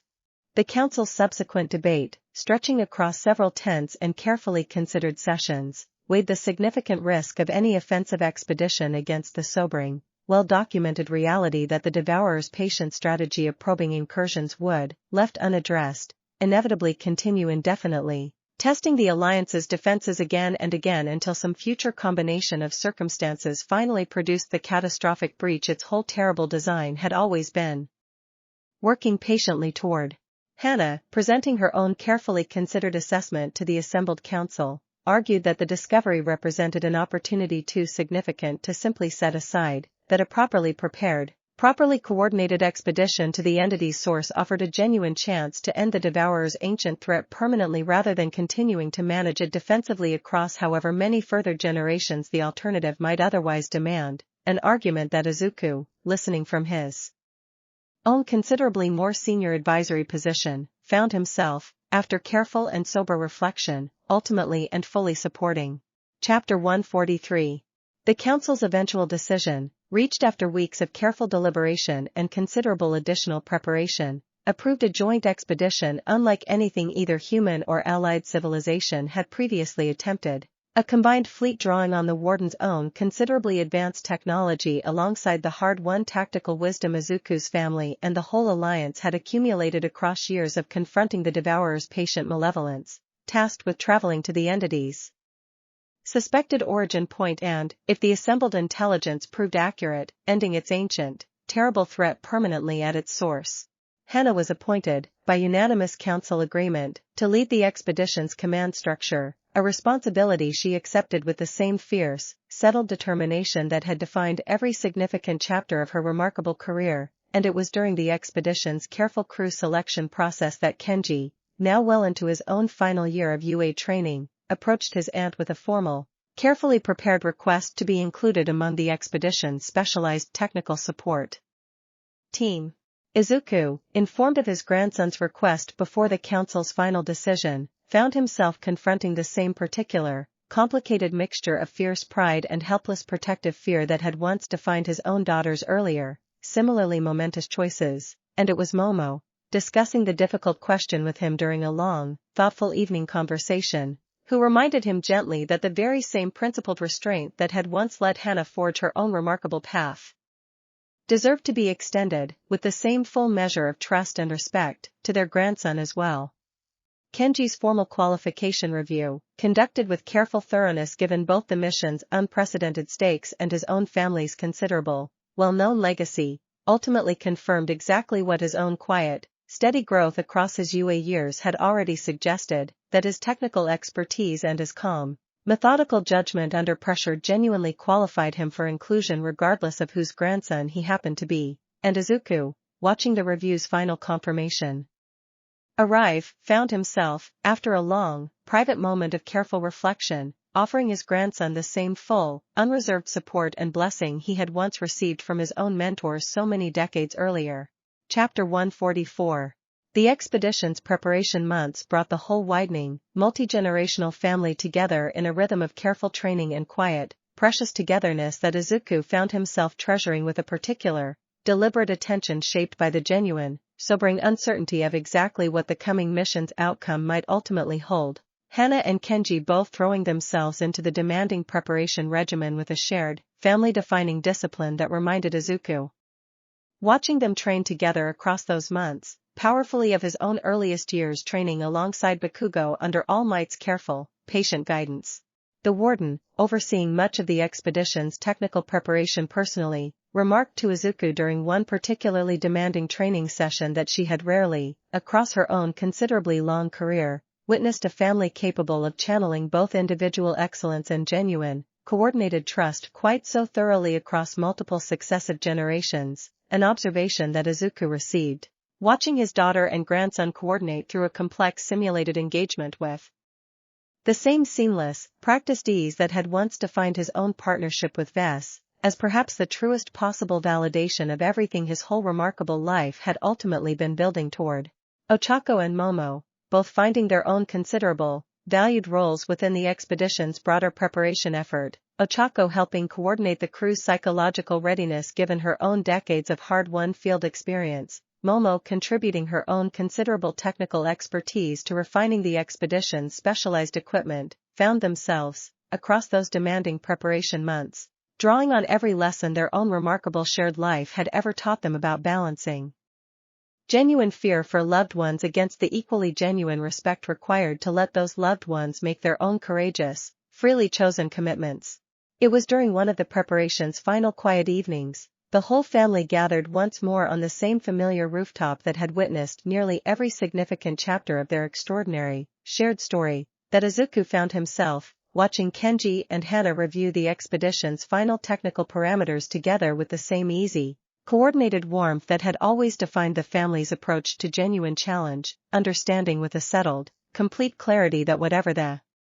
coming mission's outcome ultimately proved to be, he could not have asked for a more capable or more principled pair to carry his own family's remarkable legacy into this next, unprecedented chapter. Chapter 145. The expedition's departure, held at a considerable, purpose-built launch facility that the Joint Alliance had constructed specifically for exactly this kind of unprecedented undertaking, drew the whole family together for a farewell that carried a weight and a genuine emotional gravity. Izuku found himself, even after decades of navigating similarly momentous partings, struggling to fully compose himself through. He embraced his daughter first, telling her with the same honest, grounded pride he had carried through every significant milestone of her remarkable career that he trusted her judgment and her leadership completely, and that whatever the mission's outcome ultimately proved to be, she carried with her, into whatever unknown challenges the coming journey held, the full and complete confidence of everyone who loved her. Hana, holding her father's embrace for a long, quiet moment, told him that she had learned everything she genuinely needed to know about courage and leadership from watching him navigate the whole of his own remarkable life, and that she intended to carry that lesson faithfully with her across whatever distance the coming expedition ultimately demanded. Turning to his grandson, Izuku found himself, for a rare and precious moment, without any of his usual careful, prepared words adequate to the occasion's full weight, and simply held Kenji close instead, telling him only that he was profoundly, permanently proud of the thoughtful, principled young man he had grown into, and that whatever the mission's considerable dangers ultimately held, he trusted completely in his grandson's own careful judgment and considerable capability to navigate them. Thus, speaking one final time before the expedition's departure, its voice carrying to the whole gathered family with the same warm, ancient gravity it had always brought to genuinely significant moments, told Hana and Kenji both that it would remain, exactly as it always had, fully present and fully committed within Izuku's own body throughout the whole duration of their journey, but that its thoughts and its considerable hope would travel with them regardless of the vast distance the coming expedition's course ultimately charted, a sentiment that settled, in the departure's final emotional moments, into precisely the kind of steady, patient reassurance the whole family had always found in its ancient, gentle presence. Chapter 146. The expedition's journey unfolded across weeks that felt, for the family remaining behind on Earth, considerably longer and considerably more anxious than the careful, regular status updates the Warden's advanced communication technology allowed could ever fully alleviate. Izuku finding himself, across those demanding weeks, drawing on every lesson his own remarkable life had taught him about patience and trust, channeling his considerable worry into the same kind of steady, productive advisory work that had defined so much of his own later career rather than allowing it to curdle into the kind of paralyzing anxiety that would have served no one well. The expedition's crew, traveling through regions of space that even the Warden's own considerably experienced navigators approached with genuine caution, encountered along their journeys early stretches of sobering, direct confirmation of exactly what stakes their mission ultimately carried: a devastated world, its once flourishing civilization reduced to silent, hollow ruins by the Devourer's patient corruption generations earlier, a haunting testament that Hana, relaying the discovery back to the Alliance Council with careful, measured gravity, described as having settled the whole crew's resolve into something considerably more focused and considerably more determined than even their extensive preparation had fully anticipated. Kenji, processing the sobering discovery through his own careful, methodical analytical lens, spent considerable time studying the ruined world's remaining technological fragments, uncovering, through patient and thorough investigation, several crucial insights into the Devourer's corrupting methodology that would prove, in the mission's coming, decisive stretch, Every bit as valuable as any of the crew's more directly combat-focused preparation, a contribution that earned him, from Hana's own careful command assessment, genuine and considerable recognition entirely independent of his family's already considerable reputation. It was roughly 6 demanding weeks into the expedition's careful, cautious approach that the crew finally, unmistakably detected the presence of their ultimate destination, a vast, dark structure suspended in the emptiness of deep space that even the Warden's own considerably experienced crew members regarded with a wary, careful apprehension. The Devourer's true and terrible source finally, after generations of patient searching, laid bare before them. Chapter 147. The expedition's approach to the Devourer's core structure proceeded with a careful, methodical caution that reflected every lesson the crew's extensive preparation had instilled, Hana coordinating the fleet's careful, staged infiltration with the same composed, tactical clarity that had defined her whole remarkable career. While Kenji's own detailed analysis of the ruined world's recovered fragments proved crucial in identifying the structure's likely vulnerable points before the crew ever committed to any direct engagement. The infiltration team's first direct contact with the structure's defenses came sooner and considerably more fiercely than even the crew's cautious preparation had fully anticipated, a swarm of the Devourer's corrupted, distributed consciousness fragments surging to meet the approaching infiltration craft with a coordinated, malevolent intensity that tested the crew's considerable combined skill from the very first tense exchange, Hana's own tactical leadership and the Warden fleet's advanced technological capability combining in a genuinely seamless partnership that held the initial assault at bay long enough for the infiltration team's core group to breach the structure's outer defenses. It was Kenji, drawing on his careful, patient analysis of the ruined world's recovered data, who identified the crucial insight the whole infiltration ultimately needed, explaining to Hana's command team that the Devourer's vast, distributed consciousness, however overwhelming in its raw, cumulative power, depended entirely on maintaining coherent coordination across its whole scattered mass, and that a sufficiently precise, sufficiently coordinated strike against the structure's central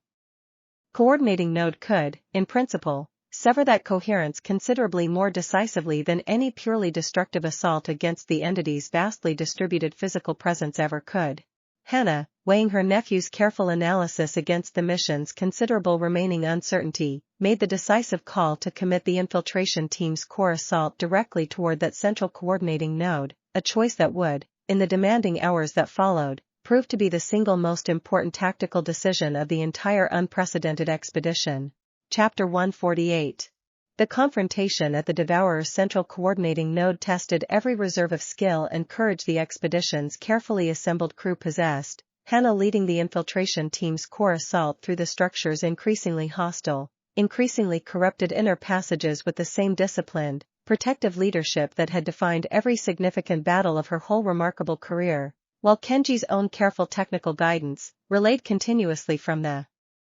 infiltration team's support craft, kept the assault decisively focused on exactly the vulnerable points his patient analysis had identified. The Devourer's core consciousness itself, once the infiltration team finally, decisively breached the structure's deepest chamber, revealed itself as a presence of a scope and a malevolence that made even the crew's most seasoned veterans, drawing on decades of accumulated experience confronting the entity's scattered fragments, pause with a genuine, momentary dread, a vast, ancient intelligence that had consumed world after world across countless generations, its overwhelming, corrupting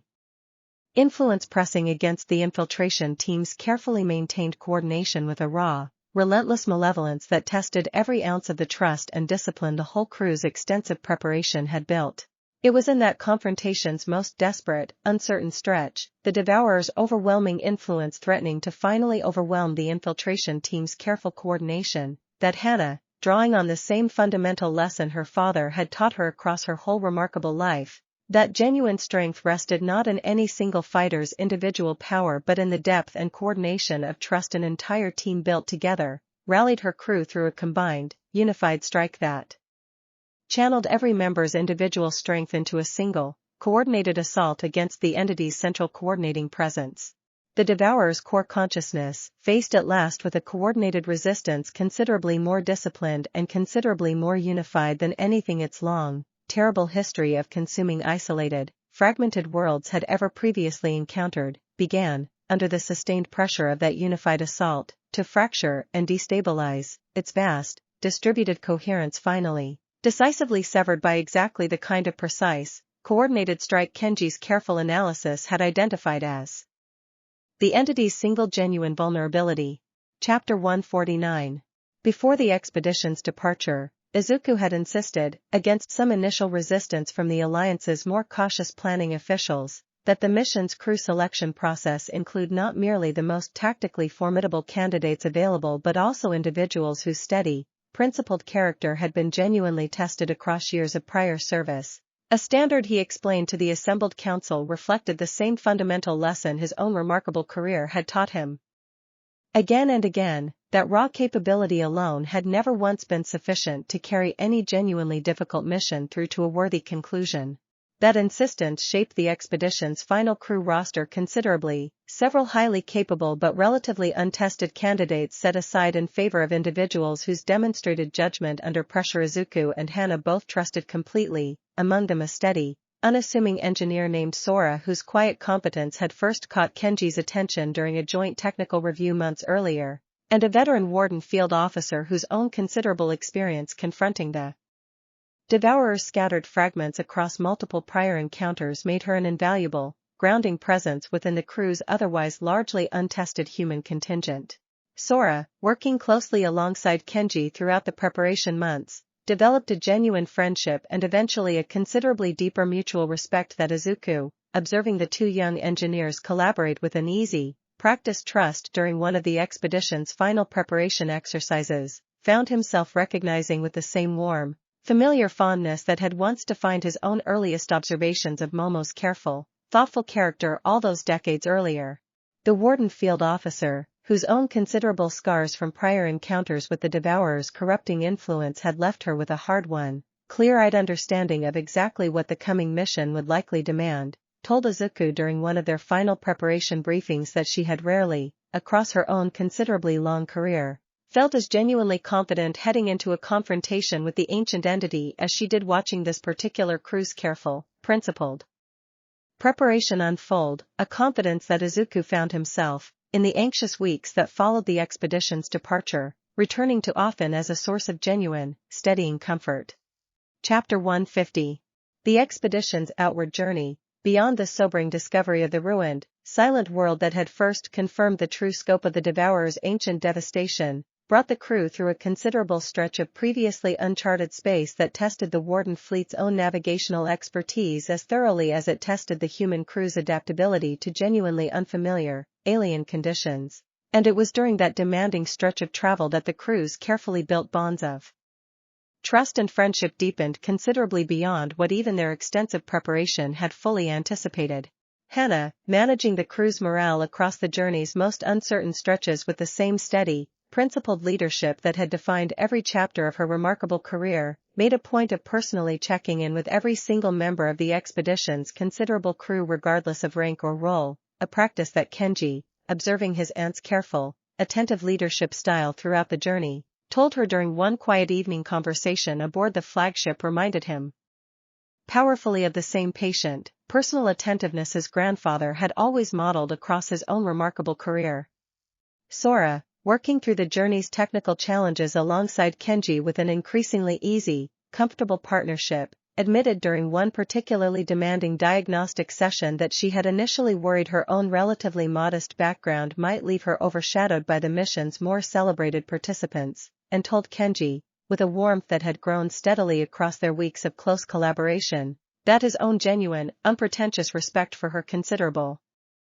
technical contributions had done more to settle that worry than any formal recognition ever could have managed. It was during one of the journey's rare, quiet stretches of genuine calm, the crew gathered together for a shared meal in the flagship's modest common area, that Hana found herself reflecting, in a conversation with the Warden field officer, on exactly how remarkable it felt to be leading humanity's first genuine interstellar expedition, an achievement that, she admitted with a small, thoughtful smile, her own younger self, watching her father's remarkable career unfold from the sidelines of an ordinary childhood, could never have quite imagined she would someday be entrusted to carry forward in her own right. Chapter 151. The infiltration team's approach to the Devourer's core structure, once the crew finally arrived at their unprecedented destination, required a careful, staged strategy that drew on every lesson the whole Alliance's years of accumulated experience against the entity's scattered fragments had taught them. Hana coordinating 3 distinct infiltration waves designed to test and gradually overwhelm the structure's considerable outer defenses before committing the mission's core assault team to the confrontation's genuinely decisive stretch. The first wave, composed primarily of the Warden Fleet's own considerably experienced combat specialists, drew the structure's initial defensive response away from the infiltration team's actual intended breach point, a calculated sacrifice of tactical advantage for strategic positioning that tested the whole crew's disciplined trust in Hana's careful planning. And it was watching that first wave's costly but successful diversion unfold that Kenji, monitoring the engagement's progress from the support craft's technical station, found himself newly, viscerally appreciating exactly how much genuine courage the mission's less celebrated participants were contributing alongside the more prominent, headline-drawing members of the crew. The second wave, led personally by Hana alongside the veteran Warden Field Officer, pressed directly toward the structure's outer breach point under cover of the first wave's ongoing diversion, and it was during that tense, demanding engagement that Sora's own careful technical preparation proved crucial, her precisely calibrated shielding modifications allowing the second wave's infiltration craft to withstand a punishing barrage of the Devourer's corrupting influence that would otherwise have forced a costly, premature retreat. The third and final wave, Kenji's own core assault team, moved through the breach the preceding waves had purchased at such considerable cost, and it was in that final, decisive approach toward the structure's deepest chamber that the full weight of the mission's careful, patient preparation finally, fully paid off. Every lesson learned across the journey's demanding weeks, every bond of trust carefully built across months of shared preparation, converging into exactly the kind of coordinated, disciplined strength the confrontation's ultimate resolution would prove to genuinely require. Chapter 152. In the confrontation's most desperate stretch, as the Devourer's overwhelming, corrupting influence pressed against the infiltration team's carefully maintained coordination, it was Sora who identified a critical technical vulnerability that Kenji's own broader strategic analysis had not fully anticipated, a resonance frequency embedded within the entity's own corrupting signal that, properly countered, could disrupt its influence over the crew's shielding technology at exactly the moment such disruption would matter most. Kenji, receiving Sora's urgent technical analysis in the confrontation's most chaotic, uncertain moment, made the split-second decision to trust her judgment completely, relaying her proposed countermeasure to Hana's command team with a confidence born of months of accumulated, hard-won mutual trust, and it was that countermeasure, deployed at precisely the critical juncture the confrontation's whole demanding course had been building toward, that finally allowed Hana's unified strike against the entity's central coordinating presence to land with its full, decisive force. Sora herself, monitoring the countermeasure's successful deployment from her own support station with a mixture of relief and disbelieving pride, found herself, in the confrontation's immediate aftermath, receiving Kenji's own genuine, heartfelt gratitude with the same warm, unpretentious humility that had defined her whole contribution to the mission, telling him simply that she had only done what any properly prepared engineer would have done in her position, a modesty that Kenji, recognizing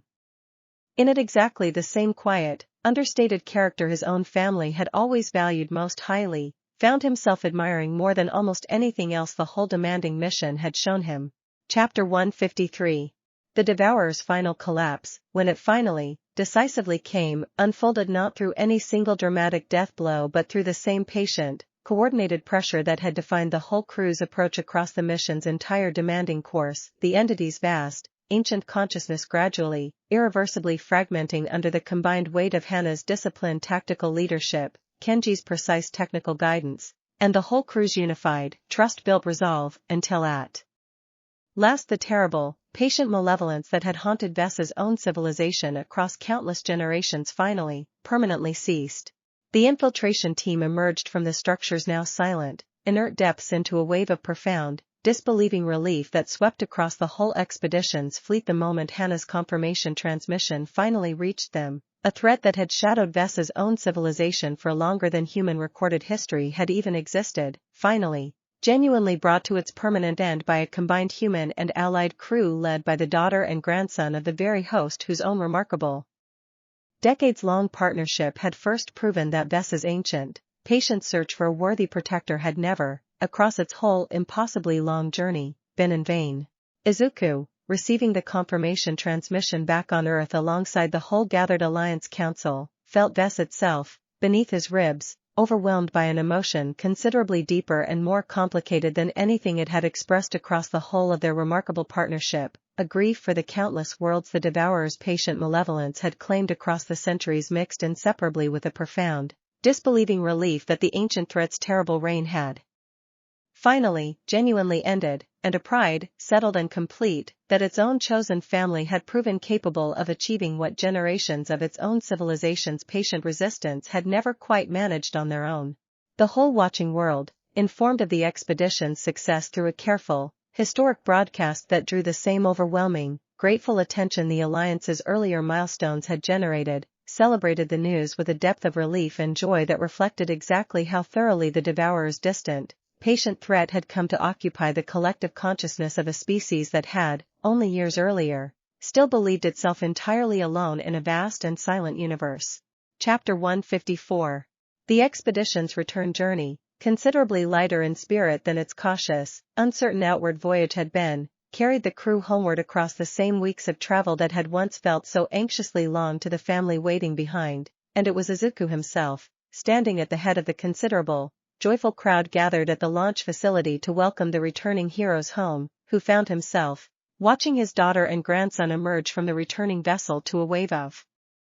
overwhelming, grateful celebration, experiencing a pride and a gratitude that settled, in that particular golden moment, as perhaps the single most complete and profound feeling of his whole remarkable, extraordinary life. He embraced Hana first, holding his daughter close with a fierce, wordless gratitude that needed no elaborate expression, and then turned to Kenji, pulling his grandson into an equally fierce embrace while telling him, once he finally found words adequate to the moment, that he had never in his whole considerable, remarkable life been prouder of anyone than he was, in that particular instant, of the thoughtful, capable young man who had helped bring an ancient threat's terrible reign to its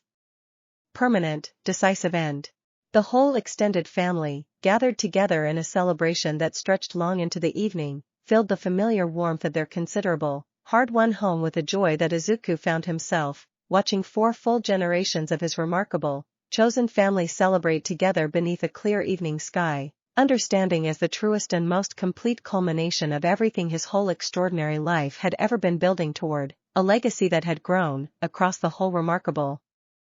span of decades since a falling light first found a lonely, quirkless boy, into something considerably larger, considerably more enduring, and considerably more genuinely hopeful than even his own most optimistic younger imaginings could ever have fully anticipated. Chapter 155. In the months that followed the Devourer's permanent defeat, the joint alliance turned its considerable, newly freed attention toward a future no longer shadowed by the constant, patient threat that had defined so much of its earlier existence, the Warden's own civilization, informed of the historic victory through channels that stretched across the considerable distances separating their scattered worlds, sending formal delegations of gratitude and celebration that marked, in the careful,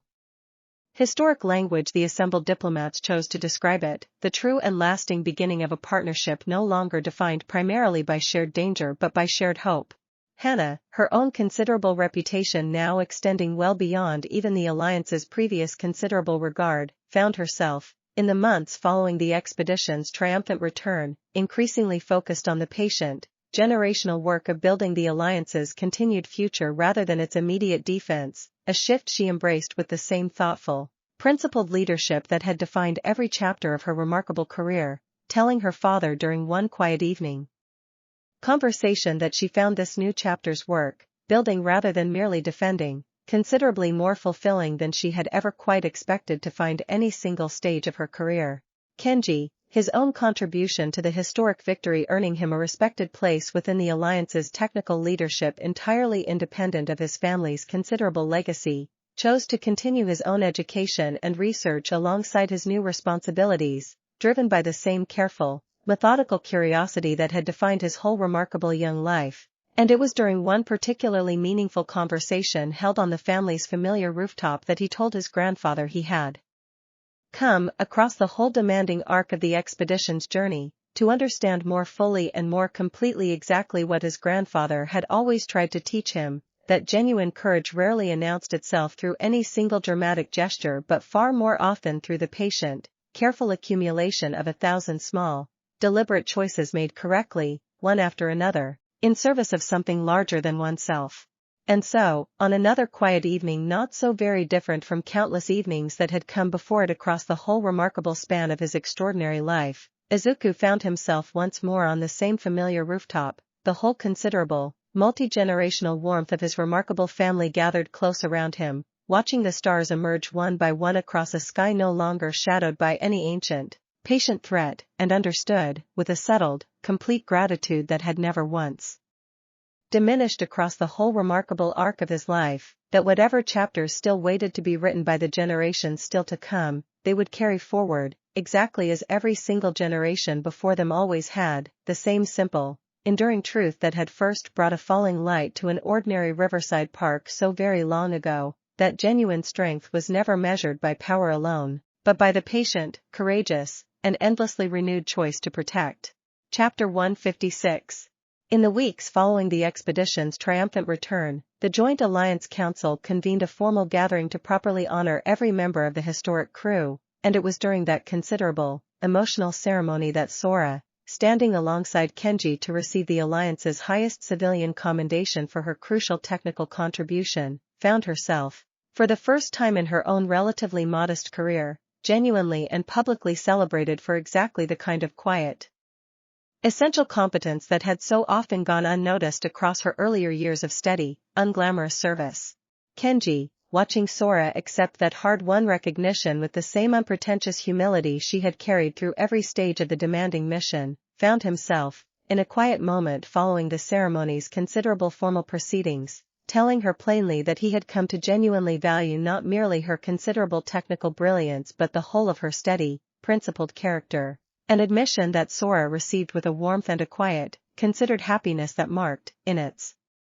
own gentle way, the genuine beginning of something considerably deeper than the close professional partnership the mission's demanding months had first built between them. Izuku, observing that particular budding connection with the same warm, familiar fondness he had once felt watching his own daughter's earliest relationships take shape, found himself reflecting, during a quiet conversation with Ochako that evening, on the remarkable, full-circle nature of watching yet another generation of his family discover the same kind of genuine, freely chosen partnership that had defined so much of his own extraordinary life, and Ochako, listening to his reflection with the same warm, settled contentment that had carried them both through every remarkable chapter of their whole shared journey, told him that she found herself, watching their families' continued flourishing across each passing year, more certain than ever that the whole remarkable legacy they had built together would continue finding new and beautiful ways to express itself for generations still to come. Chapter 157. The Warden's own civilization, informed in full of the historic victory's considerable cost as well as its considerable triumph, dispatched a formal delegation of elders some months later specifically to honor the sacrifice of the mission's first infiltration wave, several of whose members had not survived the confrontation's most desperate stretch, and it was during that solemn, carefully observed memorial ceremony that Izuku found himself reflecting, alongside the whole gathered alliance leadership, on the genuine and considerable cost that had accompanied even this historic, hard-won triumph. Hana, addressing the assembled memorial with the same composed, principled gravity that had defined her leadership throughout the whole demanding mission, told the gathered crowd that the crew members who had given their lives in the confrontation's opening waves had done so not merely in service of any single world's safety but in service of an entire galaxy's future freedom from a threat that had, across countless generations, claimed considerably more worlds and considerably more lives than any single ceremony could ever fully honor, and that their sacrifice would be remembered, carried forward faithfully, for as long as the Alliance itself continued to exist. It was the Keeper, the same elder emissary who had once spent considerable weeks embedded within the initiative's earliest operations, who told Izuku privately following the memorial's conclusion that she had witnessed, across her own considerably long career observing countless worlds' varied responses to genuine loss and genuine triumph both. Very few civilizations capable of honoring such cost with quite this measure of honest, unflinching gravity alongside genuine hope for the future.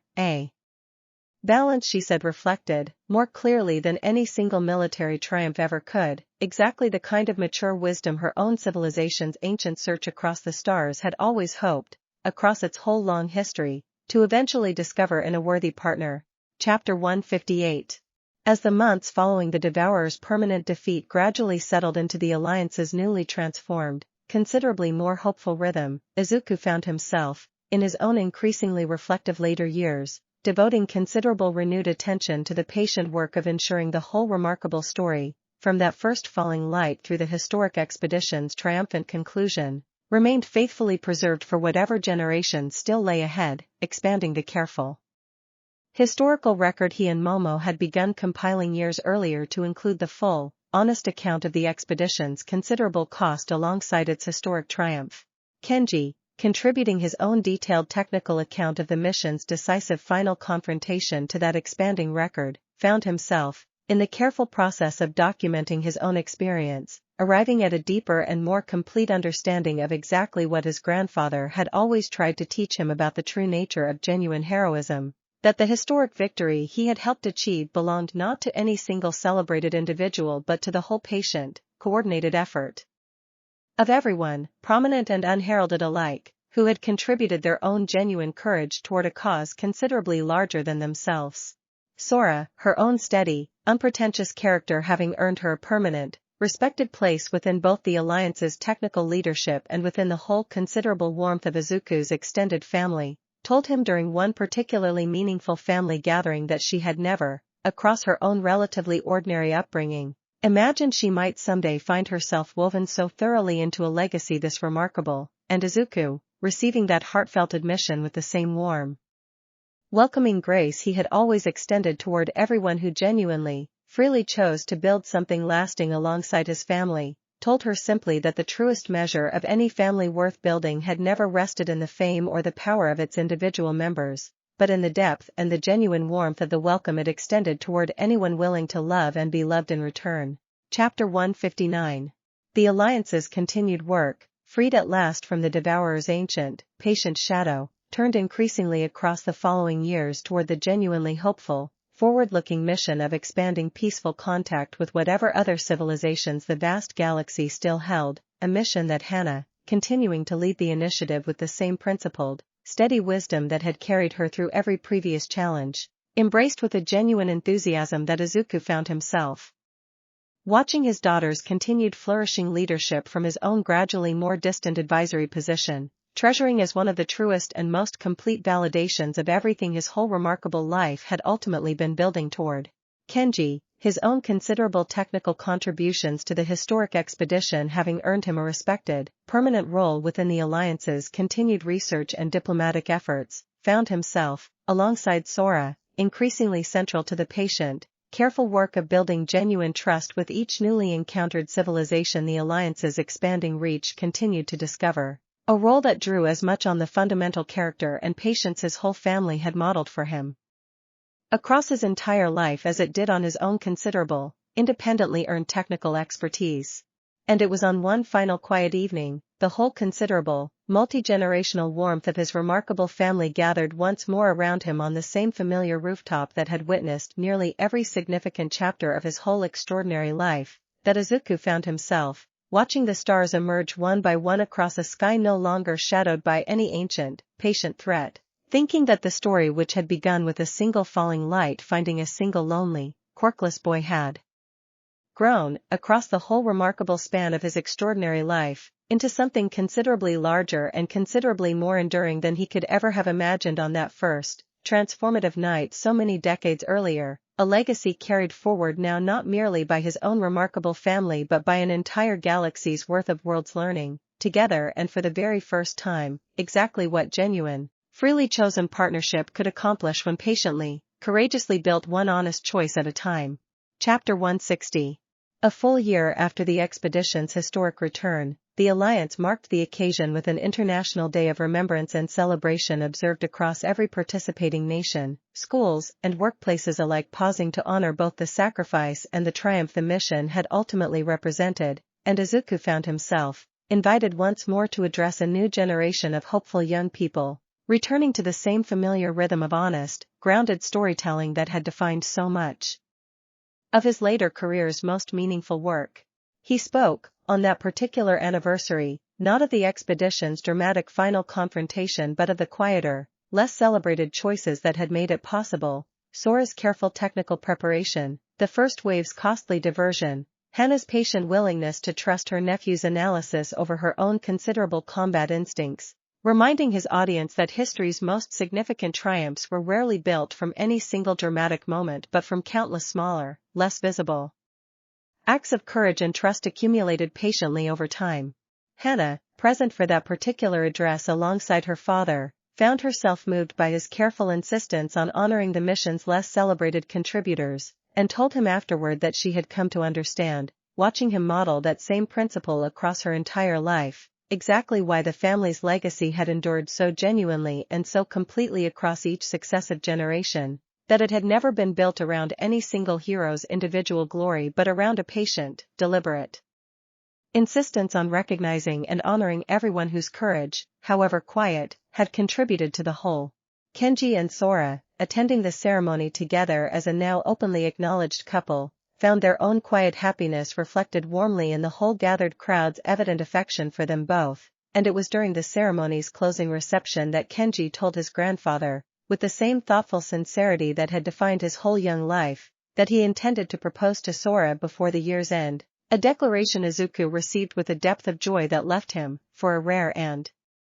precious moment, genuinely without words adequate to the occasion. Chapter 161. Kenji's proposal to Sora, delivered that autumn at the same quiet overlook where the two of them had first properly acknowledged their growing feelings for each other during the expedition's demanding preparation months, was accepted with an immediate, joyful certainty that left the whole family, informed of the happy news within hours, dissolving into exactly the kind of warm, delighted celebration that had marked every significant milestone of their whole remarkable, multi-generational story. The wedding that followed the following spring, held at the same familiar estate that had once hosted Izuku's own wedding to Ochako and Momo decades earlier, brought together a guest list considerably more diverse and considerably more remarkable than any gathering the family had previously hosted, human and warden guests mingling with the same easy, genuine warmth that had come to define the whole alliance's continued flourishing partnership, the ceremony itself blending elements of both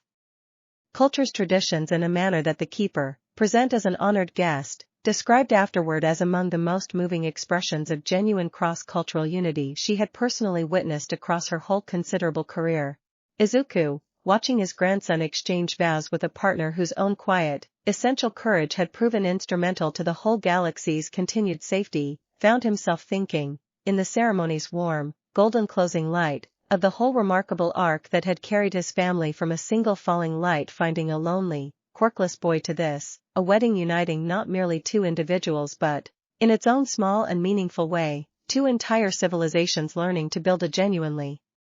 shared future together. Hana, offering a heartfelt toast during the reception's warm, joyful proceedings, told the assembled crowd that she had watched her nephew grow from a thoughtful, curious child into a man whose quiet courage had helped save an entire galaxy, and that watching him find in Sora a partner who matched that same quiet, essential character felt, to her own considerable and complete happiness, like the truest possible continuation of everything their whole remarkable family had ever stood for. Chapter 162. The years that followed brought the alliance's continued, steady flourishing into a rhythm that Izuku, now well into the considerably more peaceful and reflective final chapters of his own extraordinary life, found himself treasuring with a gratitude that had never once, across the whole remarkable span of his decades, faded into mere comfortable habit. Each new milestone, each new peaceful contact with some previously unknown civilization, each new addition to his own considerable, multi-generational family, arriving as its own genuine and celebrated cause for joy.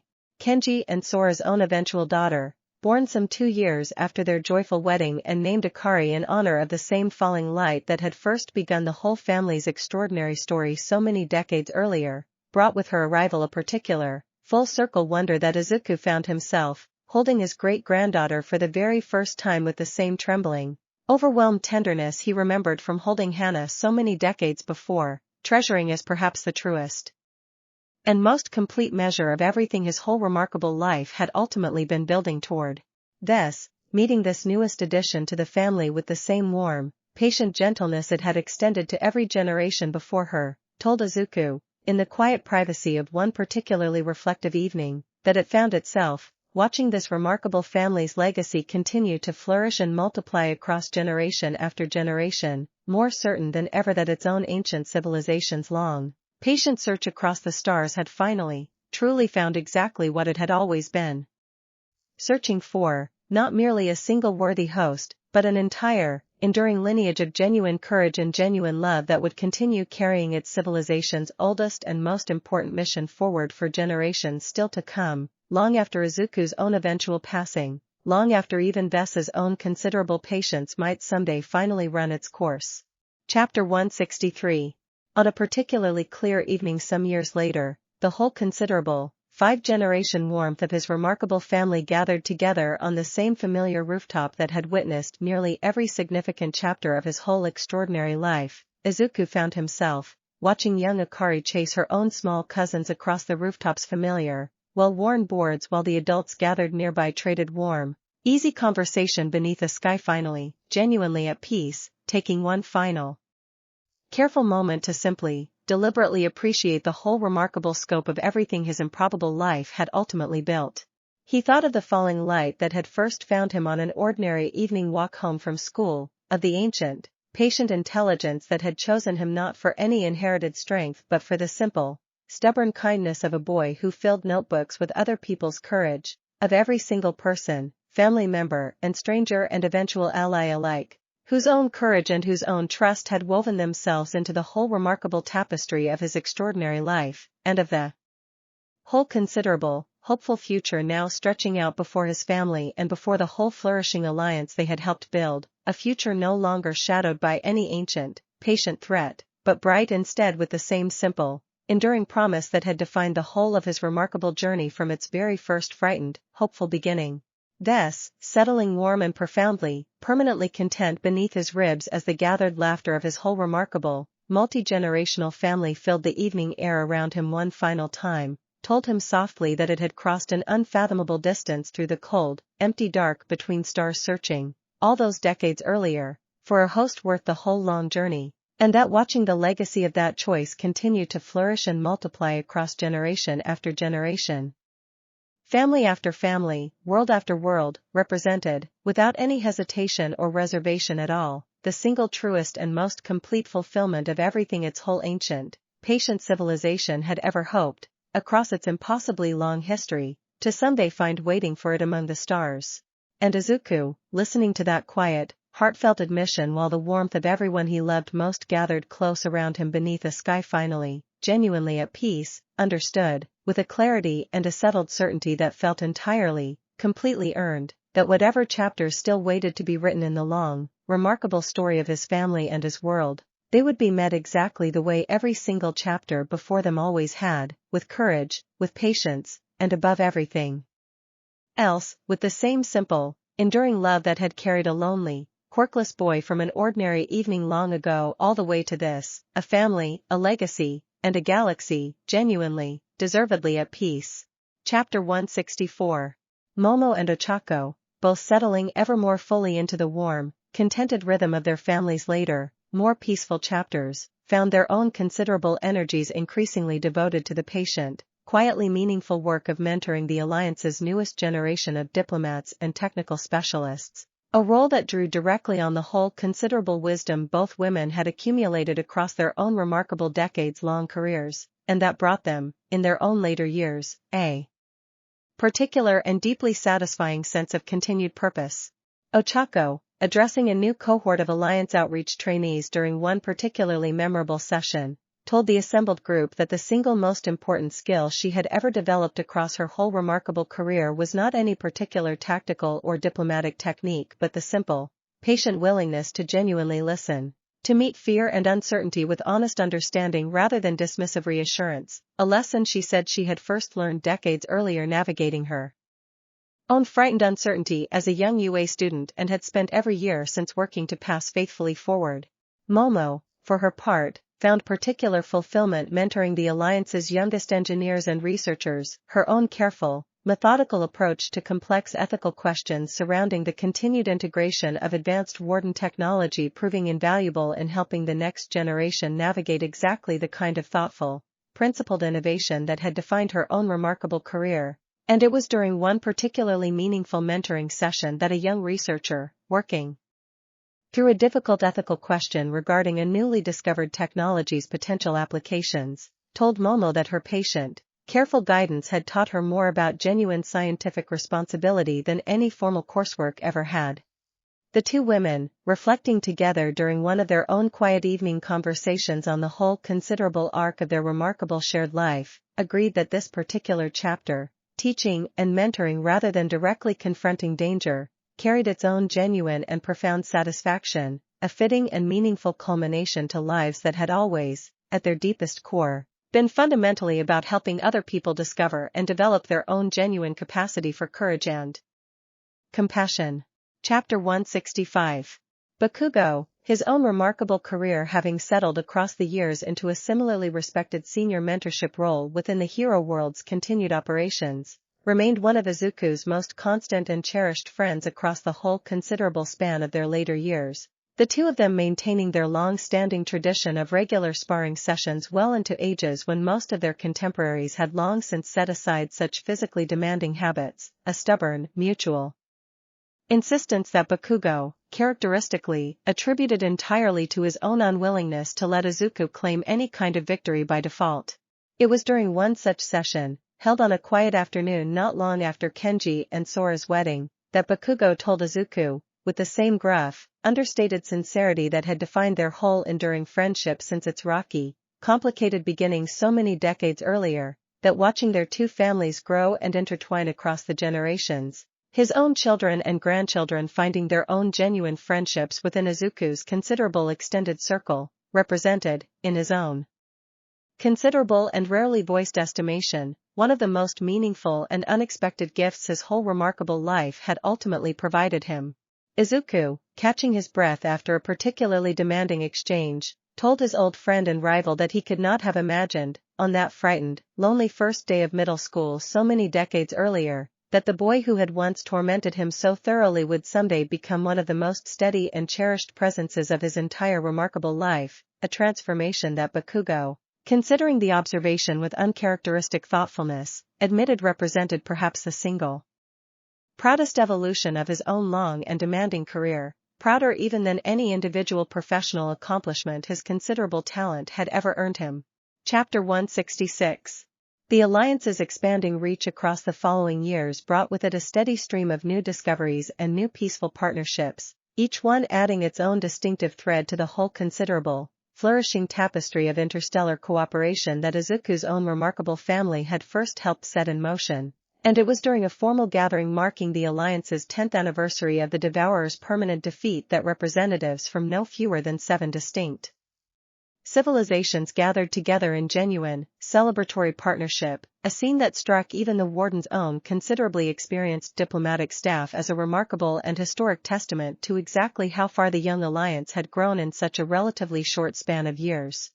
Izuku, invited to address that considerable, historic gathering in what he understood, without needing to voice it explicitly, would likely be one of the last major public addresses of his own remarkable life, spoke not of any single triumph or any single family's particular legacy but of the simple, universal truth that had guided every significant choice of his whole extraordinary journey, that genuine peace, whether between individuals or between entire civilizations, was never a permanent,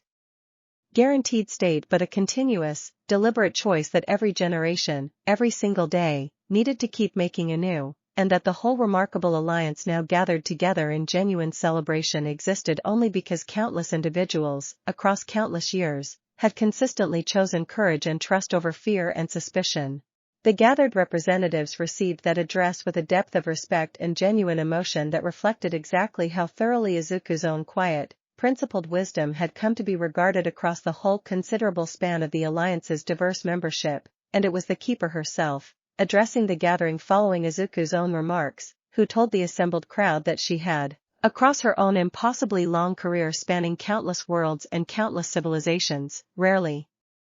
encountered wisdom quite so simple, quite so universally applicable, and quite so genuinely, thoroughly earned. Chapter 167. In his own final years, Izuku found himself settling into a rhythm of life that carried a particular, hard-won peace considerably different from the demanding, often uncertain decades that had defined so much of his earlier extraordinary journey. His days filled increasingly with the quiet, deeply satisfying work of simply being present for his considerable, flourishing family, watching Akari and her own young cousins grow with the same patient, attentive love he had extended to every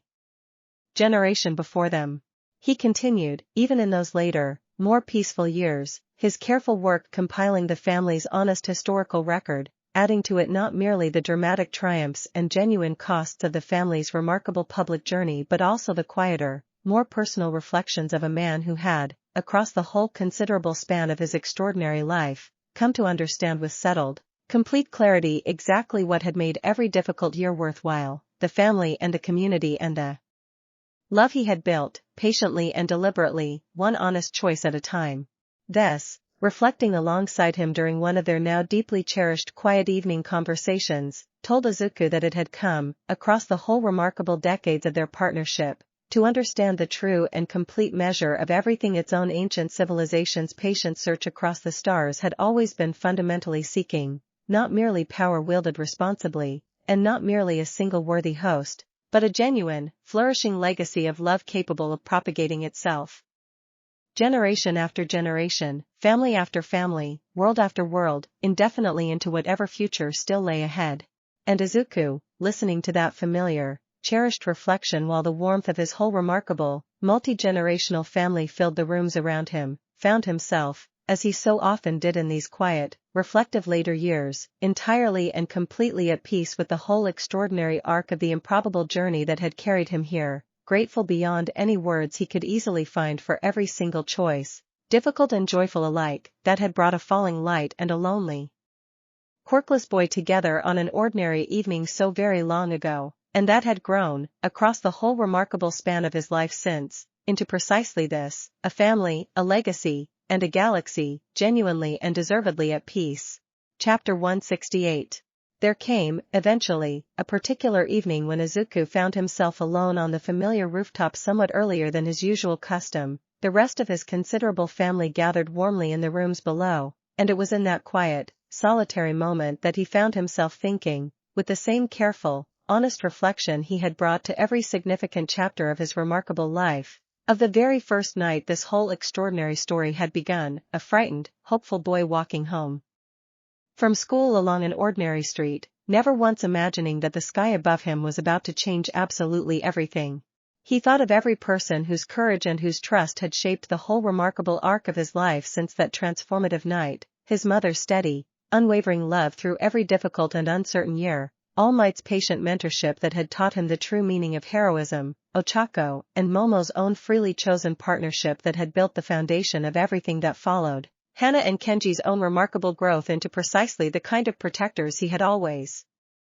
hoped, without ever quite daring to expect, they might someday become, and the whole considerable, flourishing alliance that a single family's patient courage had ultimately helped bring into genuine, lasting existence. This, settling with its usual warm, patient attentiveness beneath his ribs as he sat with those familiar, cherished memories, told him softly that it had watched him, across the whole remarkable decades of their partnership, become something considerably more remarkable than even its own most hopeful expectations upon first choosing him had ever quite anticipated. Not merely a worthy host capable of wielding considerable power responsibly, but the patient, generational architect of an entire,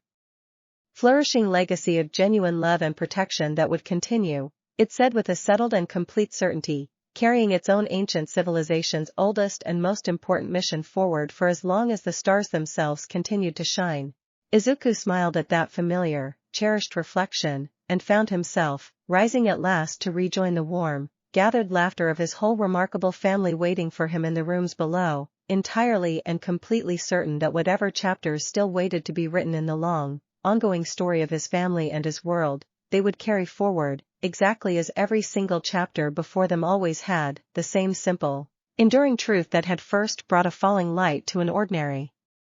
riverside park so very long ago, that the truest and most powerful force any person, quirkless or otherwise, human or otherwise, would ever have the privilege of wielding, was love, patiently and courageously chosen, again and again, for as long as a single life, or a single legacy, still had breath left to give it. Chapter 169. News of Izuku's final address at the Alliance's 10th anniversary gathering spread quickly across every participating world, and in the weeks that followed, he found himself receiving an outpouring of gratitude from people he had never personally met, young heroes and diplomats and ordinary citizens across a dozen different worlds, each one telling him, in their own words, exactly how his simple, patient philosophy of chosen courage had shaped their own understanding of what genuine partnership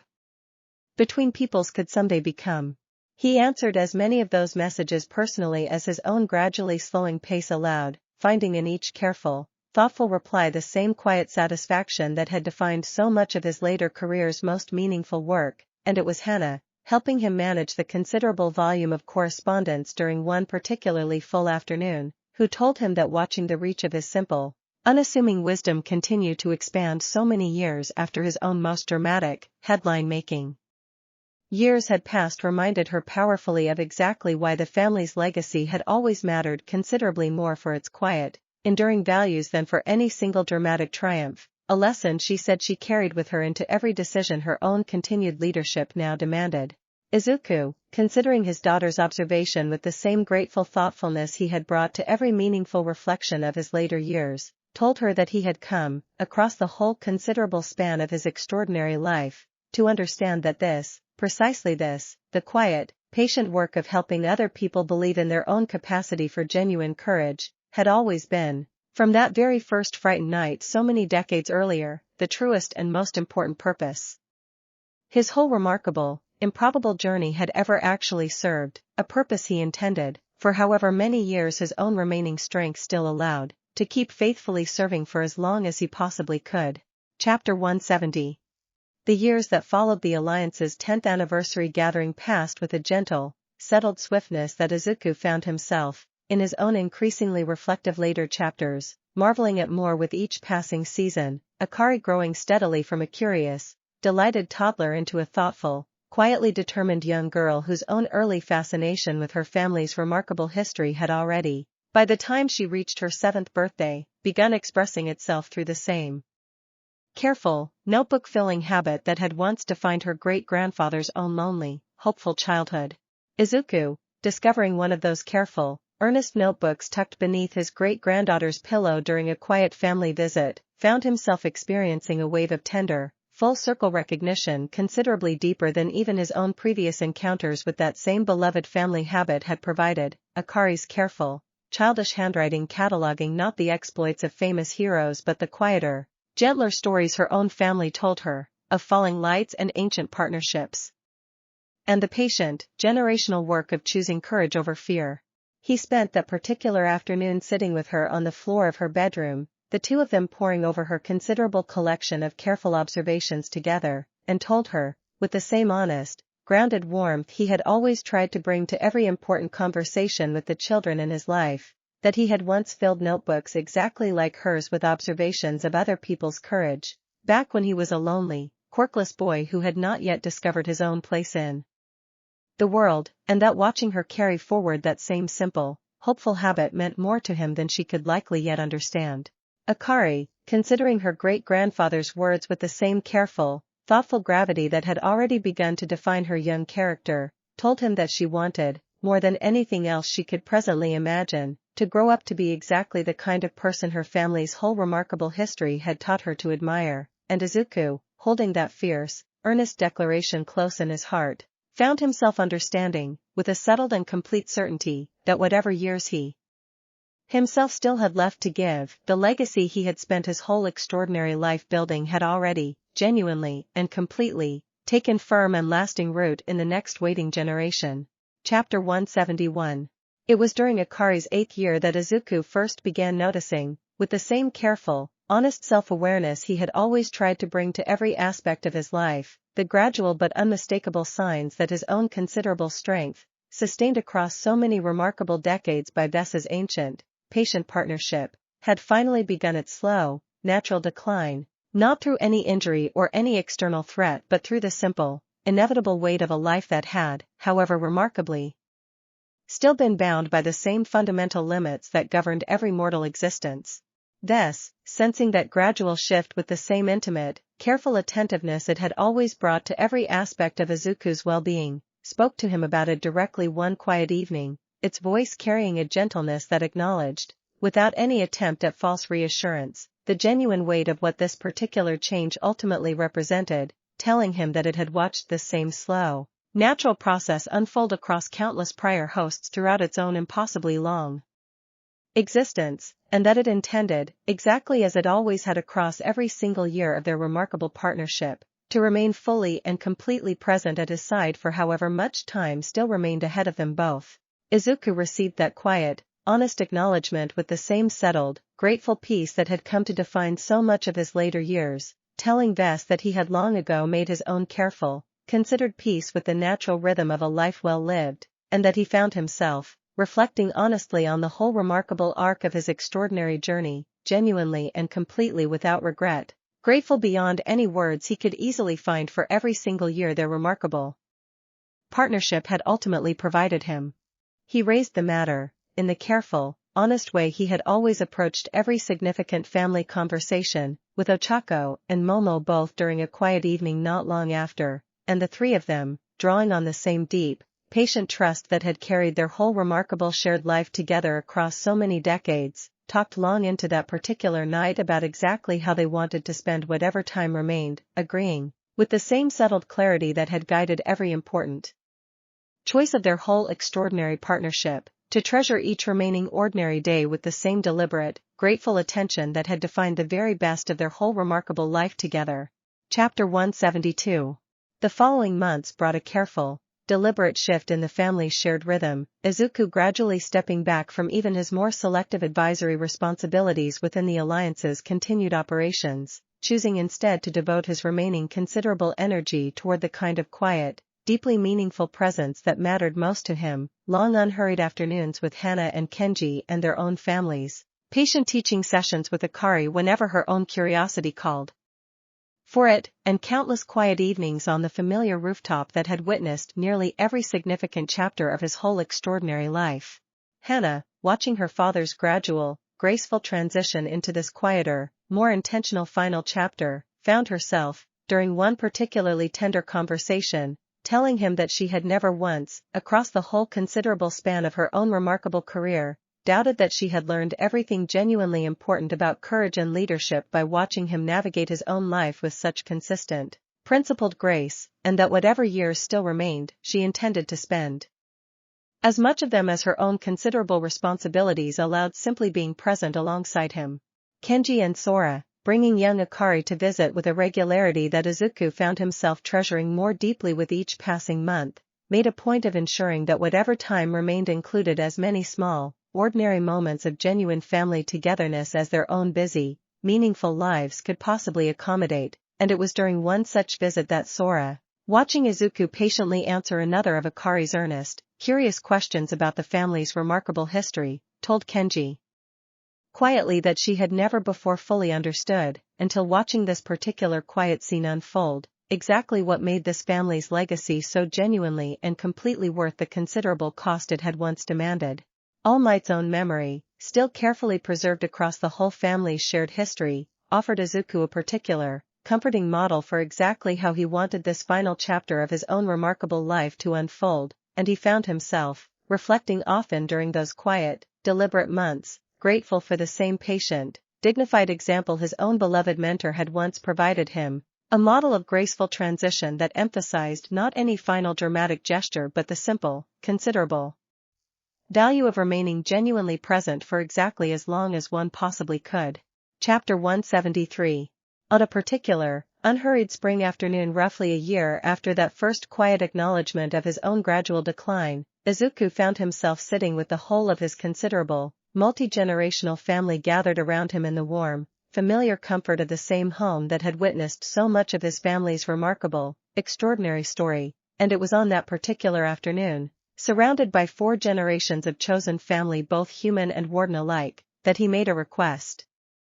He had been thoughtfully considering for some weeks. He asked Vess, in a quiet, private conversation held before the whole family's larger gathering, whether it might be willing, once his own natural time finally, gently came to its close, to consider continuing its own remarkable, ancient mission through a new bond with a worthy member of the very family it had already spent decades helping to build, a request that Vess received with an emotion that carried both a genuine, careful grief at the prospect of eventually losing the particular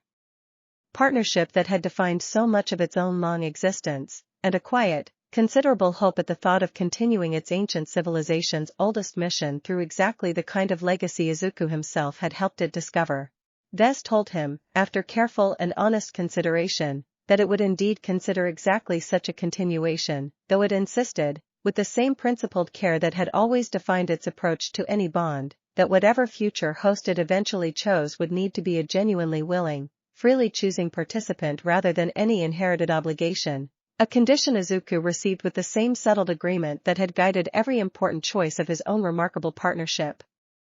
with it across the whole span of their extraordinary decades together. That quiet, private conversation settled into Izuku's heart with a particular, gentle peace as he rejoined his gathered family for the afternoon's warm, ordinary celebration, understanding, with a clarity and a completeness that felt entirely, deservedly earned, that whatever the future ultimately held for his own remaining time, the legacy he and Vess had built together across their whole remarkable partnership would continue finding new and meaningful ways to carry itself forward, exactly as it always had, for as many generations as still lay ahead. Chapter 174. The following months brought a particular, deliberate warmth to the family's continued gatherings, Izuku finding himself, in his own quiet, unhurried way, sharing stories and lessons with each member of his considerable, multi-generational family with an intentionality that reflected exactly how precious he now understood every remaining ordinary conversation to genuinely be. Long afternoons spent with Hana discussing the alliance's continued future, patient evenings with Kenji reviewing the family's carefully compiled historical record, and countless gentle hours with Akari, whose own careful notebooks continued filling with observations that grew steadily more thoughtful and more perceptive with each passing month. It was during one particular afternoon spent with Akari alone, the two of them sitting together in the same quiet garden where Hana had once taken her own earliest steps so many decades earlier, that Izuku found himself telling his great-granddaughter the full, complete story of that very first falling light, not the simplified, gentle version she had grown up hearing but the honest, complete account of fear and uncertainty and gradual, hard-won courage that had actually defined his own frightened, hopeful teenage years, wanting her to understand, with the same complete honesty he had always insisted upon in the family's historical record, exactly how difficult and exactly how genuinely uncertain the path toward lasting courage had actually been. Akari listened to that full, honest account with the same careful, thoughtful gravity she brought to everything meaningful in her young life, and told her great-grandfather, once he finally finished the whole considerable telling, that she understood now, more completely than she ever had before, exactly why courage had never actually required certainty, only the willingness to keep trying despite considerable and genuine fear, a lesson that Izuku, hearing his own hard-won wisdom reflected back to him through his great-granddaughter's own careful, earnest understanding, received as perhaps the truest and most complete validation of everything his whole extraordinary life had ultimately been building toward. Chapter 175. Izuku's final months unfolded with a peaceful, gentle grace that reflected the same dignified example All Might had once modeled for him so many decades earlier, his considerable, multi-generational family gathering close around him with an increasing regularity that filled his remaining days with exactly the kind of warm, ordinary togetherness he had always most deeply treasured, and it was during those final, precious weeks that Vess remained, exactly as it had promised across the whole of their extraordinary partnership, fully and completely present at his side, offering the same warm, patient companionship that had defined every single day of their remarkable decades together. Ochako and Momo, remaining close beside him throughout those final weeks with the same steady, devoted presence that had carried their whole remarkable shared life together across so many decades, told him, during one particularly tender evening conversation, that they had never once, across the whole considerable span of their extraordinary partnership, regretted a single day of the remarkable life the three of them had built together, and that whatever the coming days ultimately held, they intended to remain exactly where they had always been, fully and completely present at his side. Bakugo, visiting during one of those final weeks with the same gruff, understated sincerity that had defined their whole enduring friendship since its complicated, rocky beginning so many decades earlier, told Izuku plainly that he had never expected, watching a frightened, quirkless boy struggle through their shared middle school years, that this same boy would someday become not merely the single most remarkable hero of their entire generation but the truest and most steadfast friend of his own considerable, demanding life, an admission that Izuku received with the same warm, grateful emotion that had defined every meaningful moment of their whole remarkable, decades-long friendship. And on a particular, gentle evening near the very end of those final precious weeks, the whole considerable warmth of his remarkable, multi-generational family gathered close around him in the same familiar home that had witnessed nearly every significant chapter of his whole extraordinary life. Izuku found himself holding Ochako's hand in one of his own and Momo's in the other, surrounded by children and grandchildren and great-grandchildren whose own lives had been so thoroughly and so lovingly shaped by everything his remarkable journey had ultimately built, entirely and completely at peace. Chapter 176. Izuku Midoriya passed peacefully in the early hours of a quiet autumn morning, surrounded by the whole of his considerable, beloved family, his passing carrying none of the sudden violence or dramatic tragedy that had once defined so many of the crises his remarkable life had weathered, but instead the same gentle, dignified grace that had characterized every deliberate choice of his final, precious months, a peaceful conclusion to a life that had, across its whole extraordinary span, transformed not merely his own family's fortunes but the entire trajectory of human history itself. This, in the quiet, private moments immediately following, remained gently present within the family's shared grief, its own considerable, ancient sorrow at the loss of a partnership that had defined so much of its own long existence mingling inseparably with a settled, grateful peace at having spent the whole of Izuku's remarkable life exactly where it had always chosen to be, faithfully and completely at his side. And it told Hana, once the family's initial, overwhelming grief had settled into something considerably more manageable, that it intended to honor its earlier promise to Izuku exactly as it had made it, though it would need, it said gently, some considerable time before it felt ready to consider continuing its ancient mission through any new bond. The whole watching world, informed of Izuku's passing through a careful, respectful announcement that the Alliance Council prepared with considerable care, responded with an outpouring of grief and gratitude that reflected exactly how thoroughly his remarkable life had shaped not merely his own family's history but the entire trajectory of humanity's emergence into a genuinely peaceful, cooperative galaxy. Memorial gatherings held across every participating world, human and warden and the several other allied civilizations alike, each one honoring, in its own distinctive way, the life of a man whose simple, foundational choice to protect rather than to conquer had ultimately reshaped the whole future of an entire species. Hana, delivering the central eulogy at her father's memorial service held in the same UA auditorium where his own remarkable journey had first properly begun so many decades earlier, told the assembled crowd that her father had never once, across the whole of his extraordinary life, sought glory or power for their own sake, but had instead spent every single year of his remarkable existence patiently, deliberately choosing to place other people's safety and other people's happiness ahead of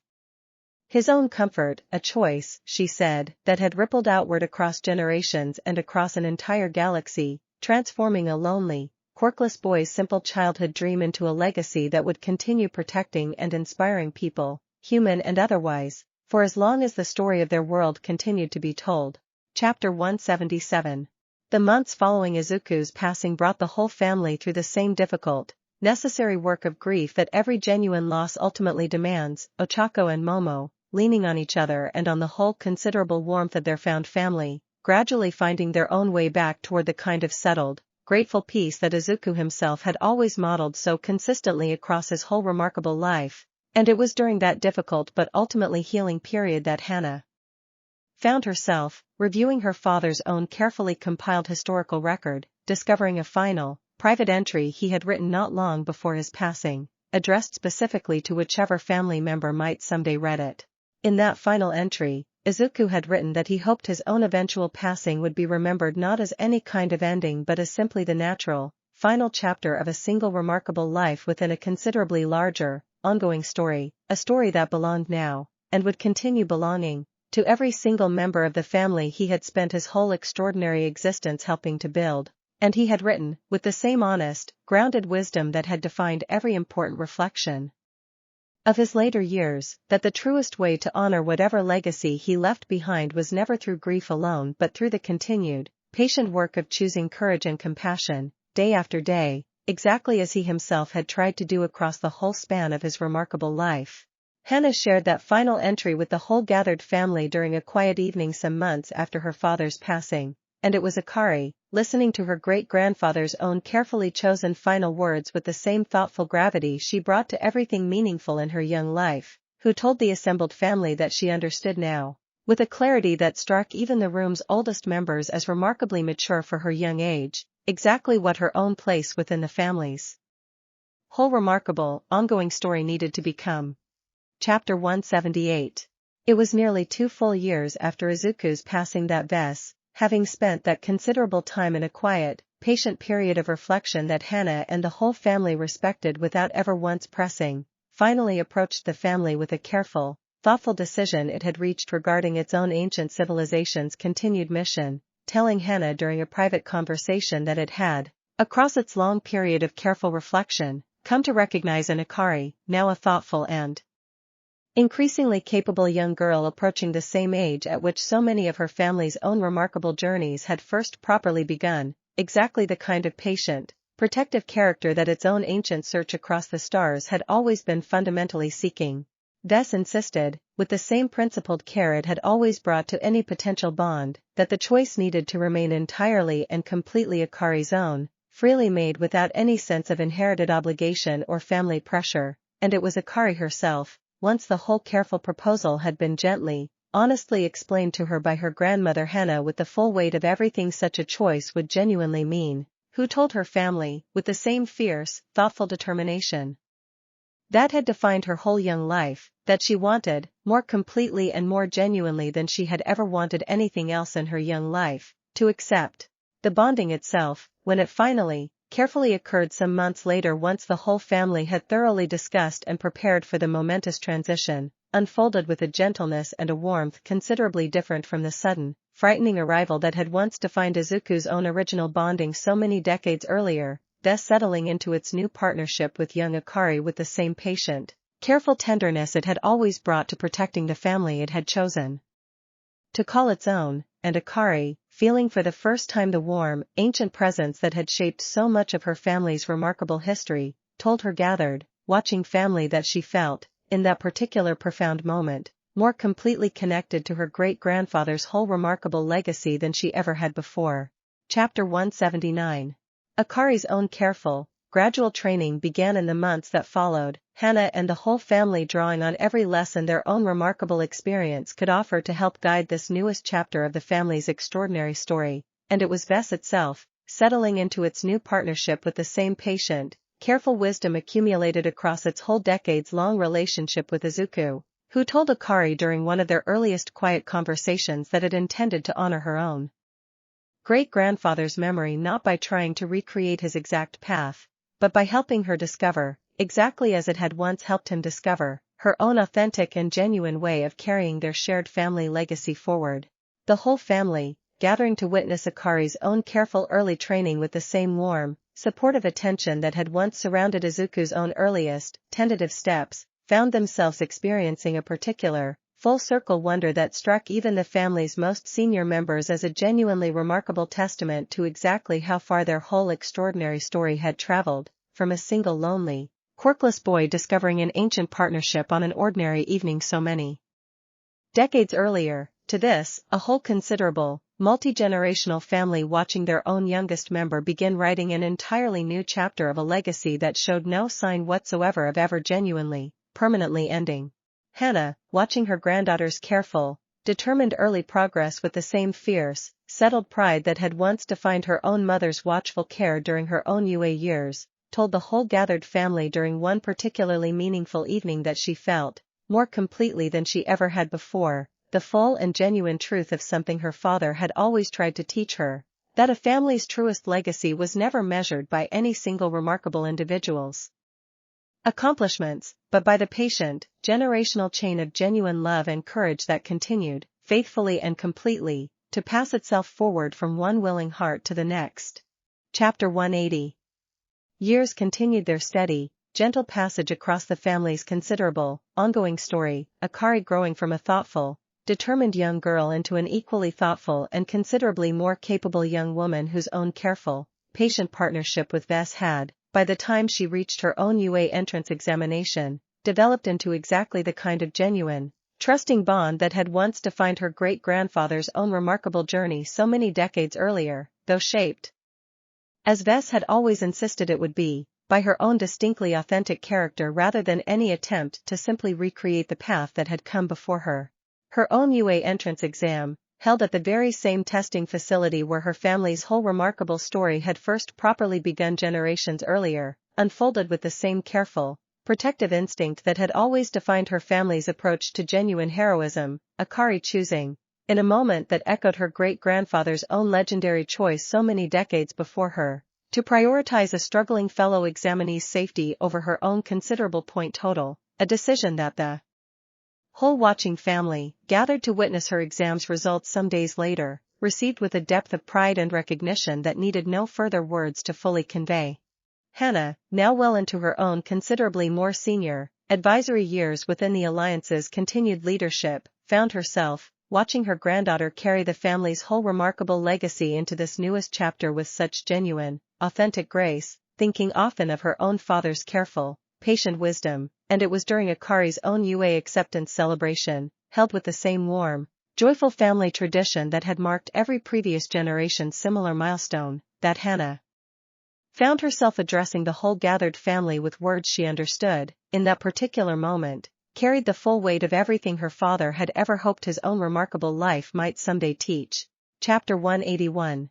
She told the assembled family, gathered together across 5 full generations of the same remarkable, chosen lineage that had first begun with a lonely, quirkless boy and a falling light on an ordinary evening so many decades in the past, that watching Akari step confidently into her own UA journey reminded her, with a clarity and a gratitude that felt entirely, completely earned, exactly why her father had always insisted that the truest measure of any life well lived was never found in what a single person managed to accomplish alone, but in how faithfully and how genuinely that person's example continued to inspire courage in every generation that followed after them. Akari, receiving her grandmother's heartfelt words with the same thoughtful gravity that had defined her whole young life, told the gathered family that she understood, more completely than she perhaps ever fully had before, exactly what an honor and exactly what a responsibility it genuinely was to carry her family's remarkable legacy forward, and that she intended, with the same fierce and settled determination that had always defined her family's approach to genuine courage, to spend her own whole life honoring that legacy not through any attempt to recreate her great-grandfather's exact path, but through her own authentic, freely chosen commitment to the same simple, enduring truth that had guided every single generation before her, that genuine strength was never measured by power alone, but by the patient, courageous choice to protect. And on a particular, quiet evening not long after that joyful celebration, Akari found herself, for the very first time in her own young life, sitting alone on the same familiar rooftop that had witnessed nearly every significant chapter of her family's whole extraordinary story, thus settled warm and patient beneath her ribs exactly as it had once settled beneath her great-grandfather's so many decades earlier, and she understood, watching the stars emerge one by one across a sky finally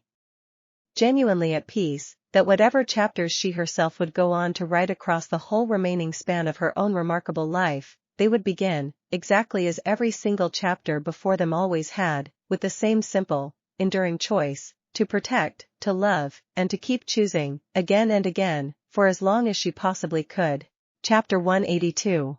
Akari's own first weeks within UA's hero course unfolded beneath the particular, unavoidable weight of a family name that had, by the time of her own enrollment, become woven so thoroughly into the whole planet's shared history that even her instructors occasionally found themselves, despite their own considerable professionalism, Momentarily struck by the sheer historical significance of teaching the great-granddaughter of the man whose remarkable life had reshaped humanity's entire future, she handled that particular weight with the same quiet, determined grace that had defined every generation of her family before her, choosing, exactly as her grandmother Hannah once had, to let her own consistent effort and her own genuine character speak considerably louder than any inherited reputation ever could. And it was during her class's first major joint training exercise that her own distinctive approach to leadership, patient and protective rather than flashy or attention-seeking, began earning her the same kind of independent, hard-won respect that had once marked her grandmother's own remarkable early years. Her closest early friendship formed with a quiet, technically gifted classmate named Riku, whose careful, analytical mind and gentle humor reminded Akari, she admitted to Vess during one of their private evening conversations, powerfully of the stories she had grown up hearing about her own grandfather Kenji's steady, thoughtful character, and the two of them, working together through UA's demanding foundational curriculum, developed a partnership that echoed, in its own distinctive way, the same kind of genuine, trust-built collaboration that had defined so many of her family's own most significant relationships across the generations. Vess, observing Akari's own careful, patient approach to building genuine friendship and trust across those early formative months, told her one quiet evening that it found itself experiencing a particular, warm satisfaction watching her navigate this new chapter with such genuine, authentic grace, a satisfaction it explained came not from any resemblance to her great-grandfather's specific choices, but from recognizing in her own distinctive path the same fundamental, protective heart that had first drawn it to choose this remarkable family so many decades earlier. Chapter 183. It was during Akari's second year at UA that her own generation faced its first genuine test of coordinated courage, a sudden, unprecedented seismic event triggering a cascading structural collapse across a densely populated residential district on the city's eastern edge, and Akari, mobilized alongside her classmates as part of UA's emergency response protocol for exactly this kind of large-scale civilian crisis, found herself, for the first time in her young life, facing genuine danger, considerably beyond the carefully controlled bounds of any training simulation. She moved through the crisis's demanding early hours with a composed, protective instinct that drew immediately on every lesson her family's whole remarkable history had patiently taught her, thus lending its own careful, ancient strength to her efforts with the same patient, measured partnership it had once offered her great-grandfather across his own considerable career, and it was during the crisis's most demanding stretch, a partially collapsed apartment building trapping several residents beneath unstable, shifting debris, that Akari made the same kind of careful, protective calculation that had once defined her great-grandfather's legendary entrance exam performance, prioritizing the most critically endangered residents over any consideration of personal recognition or acclaim. Riku, working alongside her throughout the crisis's demanding hours with the same steady, technical competence that had defined his own contribution to their growing partnership, helped identify the structurally safest extraction routes through the unstable wreckage, and the two of them, coordinating with a trust built across their own considerable months of shared training, successfully extracted every trapped resident from the crisis's most dangerous zone before the site's already compromised structural integrity finally, completely gave way. The crisis's successful resolution, achieved through the coordinated efforts of Akari's entire cohort working alongside UA's supervising instructors and the professional response teams that arrived once the emergency's full scope became clear, drew considerable public attention to this newest generation's own demonstrated capability, and it was Aizawa himself, still teaching at UA despite his own considerably advanced years, who remarked afterward that watching Akari's protective, patient leadership unfold reminded him, more than he had expected from any single student since her own great-grandfather's remarkable cohort, exactly what had always made this particular family's approach to heroism so distinctively, genuinely effective. Chapter 184. News of Akari's role in the seismic crisis response reached Hannah within hours, and she found herself, receiving the report alongside the whole gathered family, experiencing a complicated mixture of fierce, overwhelming pride and the same helpless, protective worry that had once defined her own father's careful watchfulness over her own remarkable early career, a full-circle recognition that struck her, in her own reflective evening conversation with Ochako and Momo that followed, as perhaps the truest possible confirmation of exactly how completely their family's whole remarkable legacy continued renewing itself with each passing generation. Ochako, now well into her own considerably more senior, advisory years, told Hana during that same conversation that she found herself thinking often, watching Akari's own remarkable growth unfold, of the frightened, uncertain girl she herself had once been during her own UA entrance exam so many decades earlier, and of exactly how impossibly far that frightened girl's own life had ultimately carried her, through Izuku's remarkable partnership and now, remarkably, into watching her own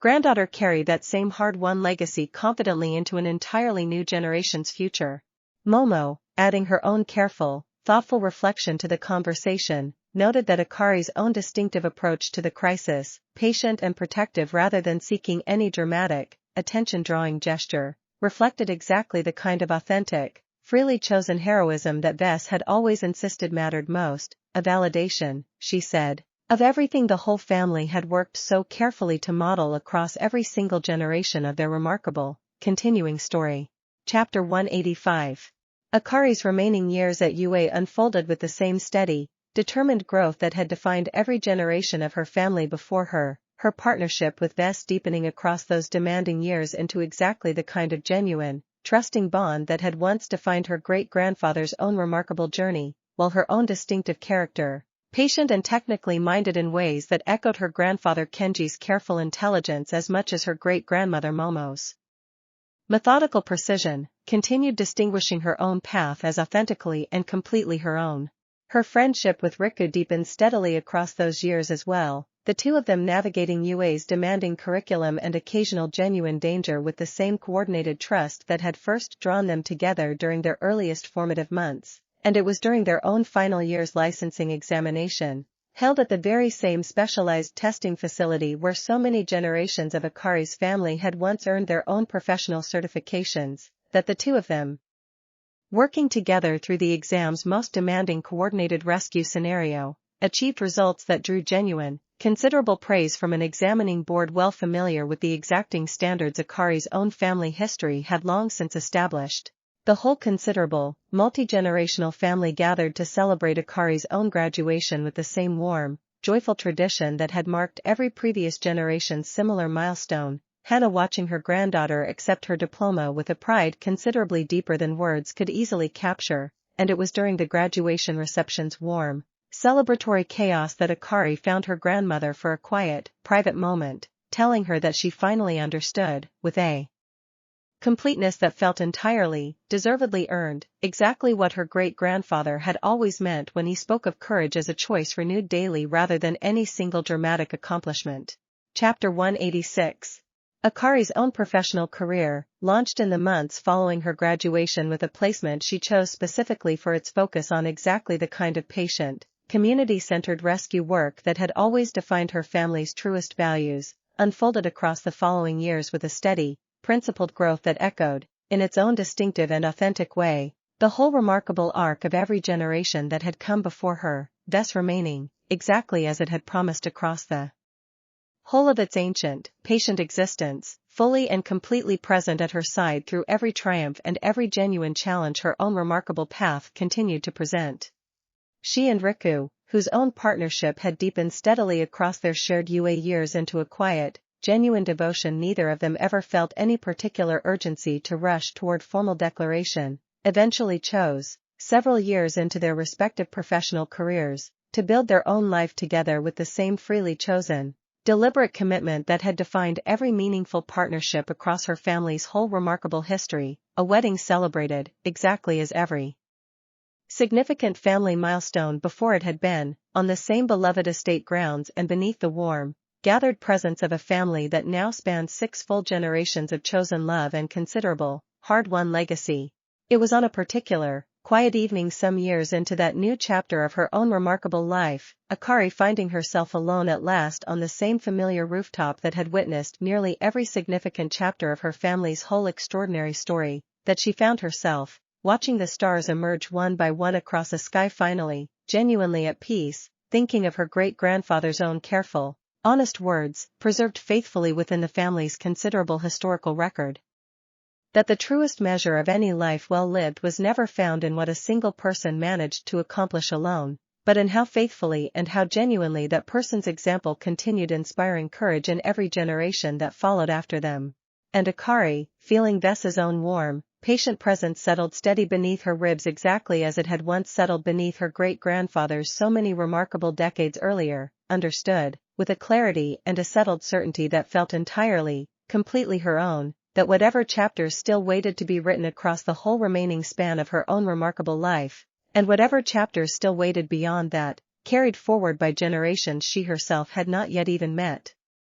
They would begin, exactly as every single chapter before them always had, with the same simple, enduring choice that had first brought a falling light to an ordinary riverside park on an ordinary evening so very long ago, the choice, made and remade across every single generation, to protect, to love, and to keep choosing, again and again, for as long as the story continued. Chapter 187. In the years that followed Akari and Riku's wedding, the whole considerable, flourishing family found itself, across countless warm and ordinary gatherings, continuing to add new threads to the same remarkable tapestry that a single falling light had first begun weaving so many generations earlier, Kenji and Sora's own family growing alongside Akari's newly established household, the two branches of the family maintaining the same close, genuine bond that had always defined their relationship.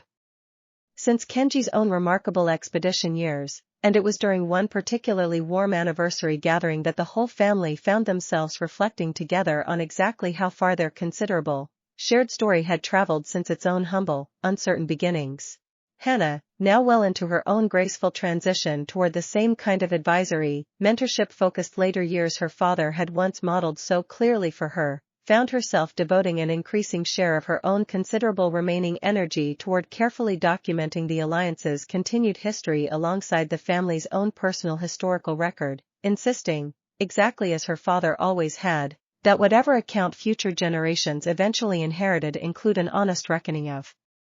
both the considerable triumphs and the genuine, sobering costs that had accompanied every significant milestone of their whole remarkable, collective journey. The alliance itself, now firmly established as a permanent and flourishing feature of the galaxy's continued political landscape, welcomed its 12th partner civilization during this particular period, a milestone that the Keeper, still serving in her own considerably advanced advisory role after so many decades of faithful service, described during the formal welcoming ceremony as a testament to exactly the kind of patient, principled foundation that a single family's courage had first helped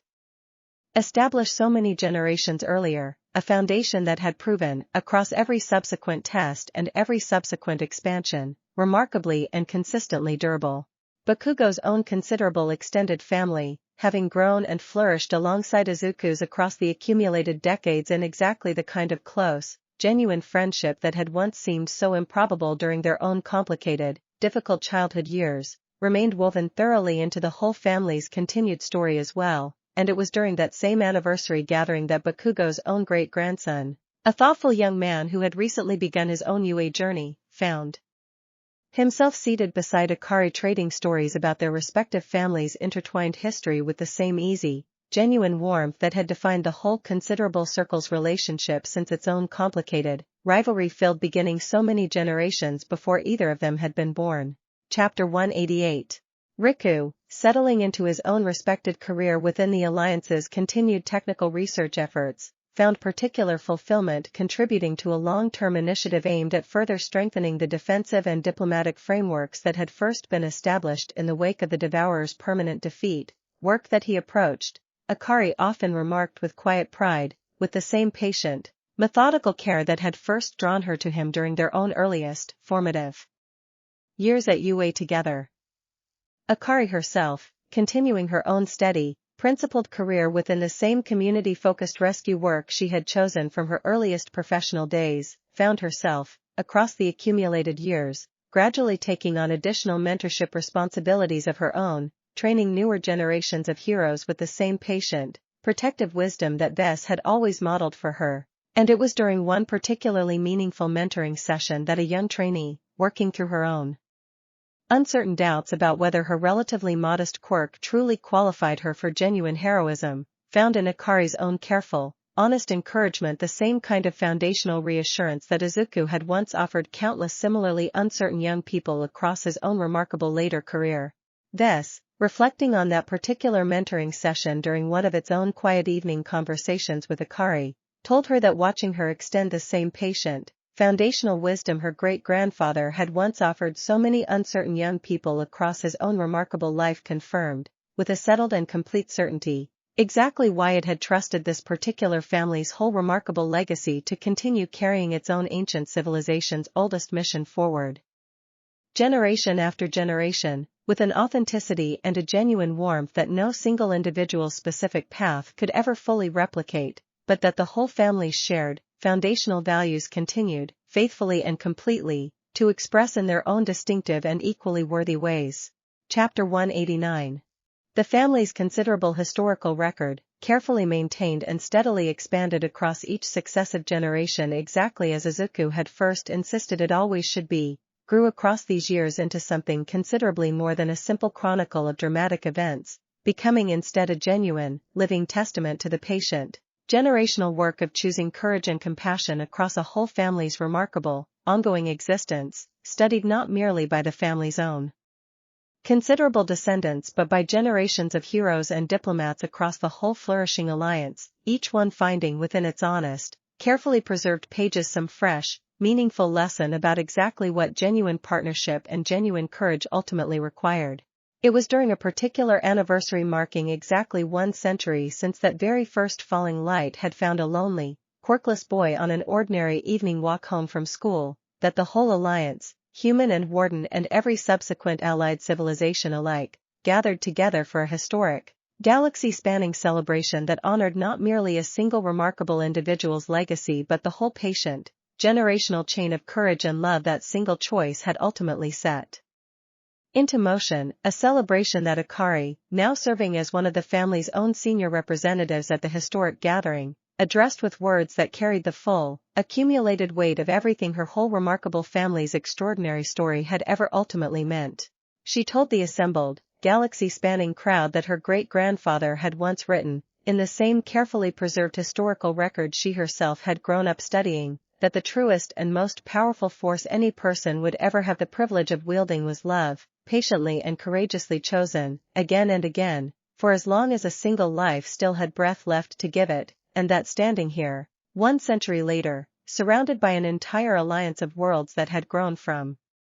exactly that single, simple choice, she understood now, with a completeness and a gratitude that felt entirely, deservedly earned, precisely how true those carefully preserved words had always genuinely been. Chapter 190. That centennial celebration closed, as every significant gathering across the family's whole remarkable history eventually did, with a quiet, private evening reserved for the family alone. Generations upon generations gathered together on the same familiar rooftop that had witnessed nearly every significant chapter of their extraordinary, shared story, thus settling warm and content beneath Akari's ribs while the gathered warmth of her whole considerable family filled the evening air around her with laughter and gentle, cherished conversation. Akari, watching her own children and the youngest members of the family's continued flourishing lineage play together beneath a sky finally, genuinely at peace across an entire galaxy of worlds her family's own patient courage had first helped bring into lasting harmony, found herself thinking, in that particular quiet and reflective moment, of the whole remarkable arc that had carried her family's story from a single falling light finding a single lonely, quirkless boy, all the way to this, a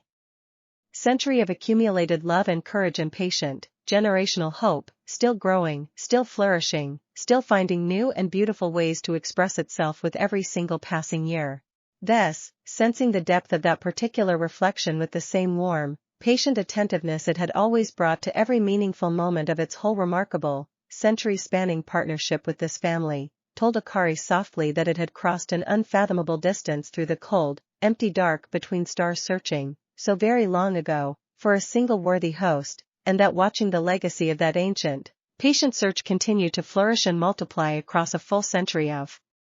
generations, families, and now an entire alliance of worlds, represented, without any hesitation or reservation at all, the single truest and most complete fulfillment its whole ancient civilization's oldest and most important mission had ever, across its impossibly long history, dared to hope it might someday find. And Akari, listening to that quiet, heartfelt reflection while the warmth of her whole remarkable, century-spanning family gathered close around her beneath a sky at genuine and lasting peace, understood, with a clarity and a settled certainty that felt entirely, completely her own, that whatever chapters still waited to be written by the generations still to come, carried forward by children not yet born into a future not yet written, they would begin, exactly as every single chapter before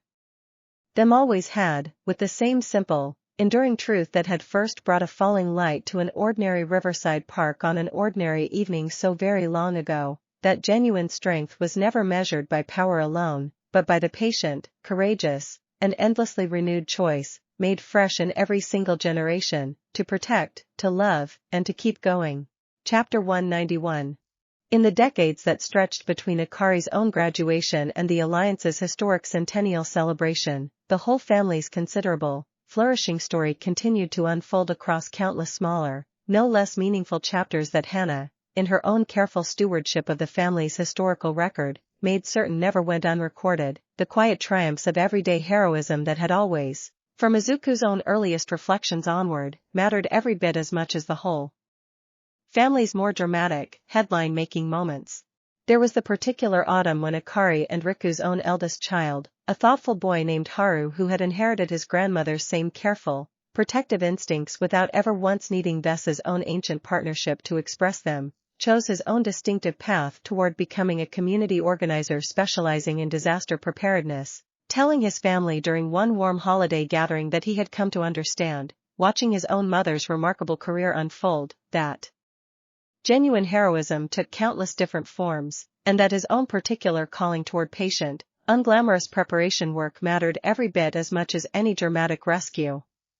Akari received her son's declaration with the same settled, complete pride that had defined every generation's response to a beloved child discovering their own authentic path forward, telling him that his great-grandfather had always insisted the truest measure of the family's legacy was never found in any single predetermined role, but in the shared, underlying commitment to genuine protection and genuine care that each generation continued expressing in its own distinctive, authentic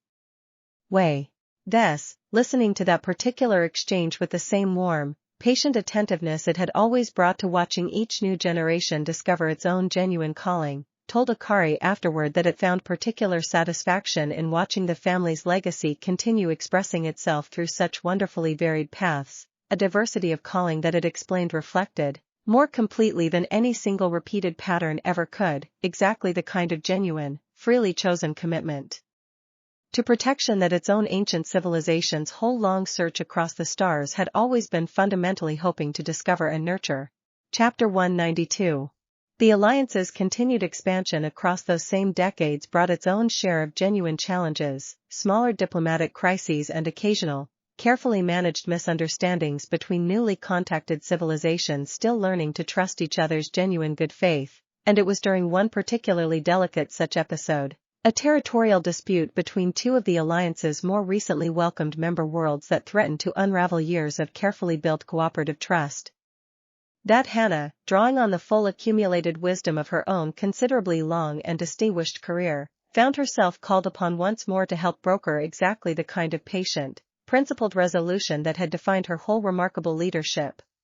She succeeded, in the end, not through any dramatic diplomatic gesture but through the same patient, grounded approach her father had modeled for her so many decades earlier, listening carefully to both sides' genuine concerns, acknowledging honestly the legitimate grievances underlying the dispute, and gradually, painstakingly building toward a resolution that left both parties feeling genuinely heard rather than merely overruled, a resolution that the keeper, observing the whole delicate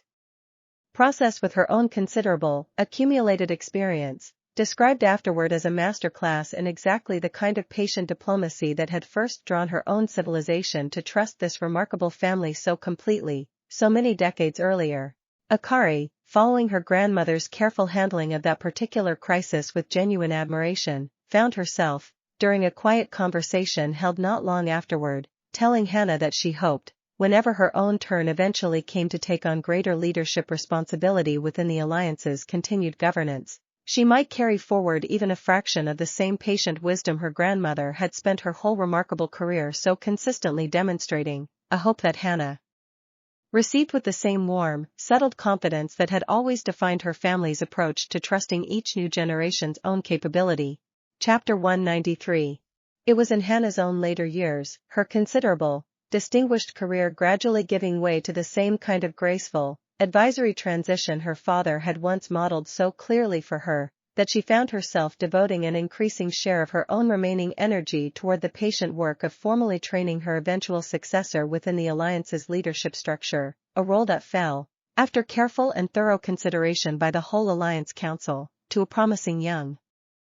diplomat whose own careful, principled character reminded several of the Council's most senior members powerfully of Hana's own remarkable early career. Hana approached that mentorship with the same patient, deliberate care that had defined every significant chapter of her own remarkable life, insisting, exactly as her father had always insisted with her, that her successor discover and develop her own authentic leadership style rather than simply attempting to replicate Hana's own particular approach, a principle that had, across generations of her family's careful mentorship, proven itself again and again as the truest foundation for genuinely sustainable, generational leadership. Her own eventual, graceful retirement from active Alliance leadership, marked by a formal ceremony that drew representatives from every one of the Alliance's now considerable member worlds, brought with it a depth of gratitude and celebration that reflected exactly how thoroughly her own remarkable stewardship had shaped the Alliance's continued, flourishing success. And it was during that particular ceremony that Hana, addressing the assembled, galaxy-spanning crowd for what she understood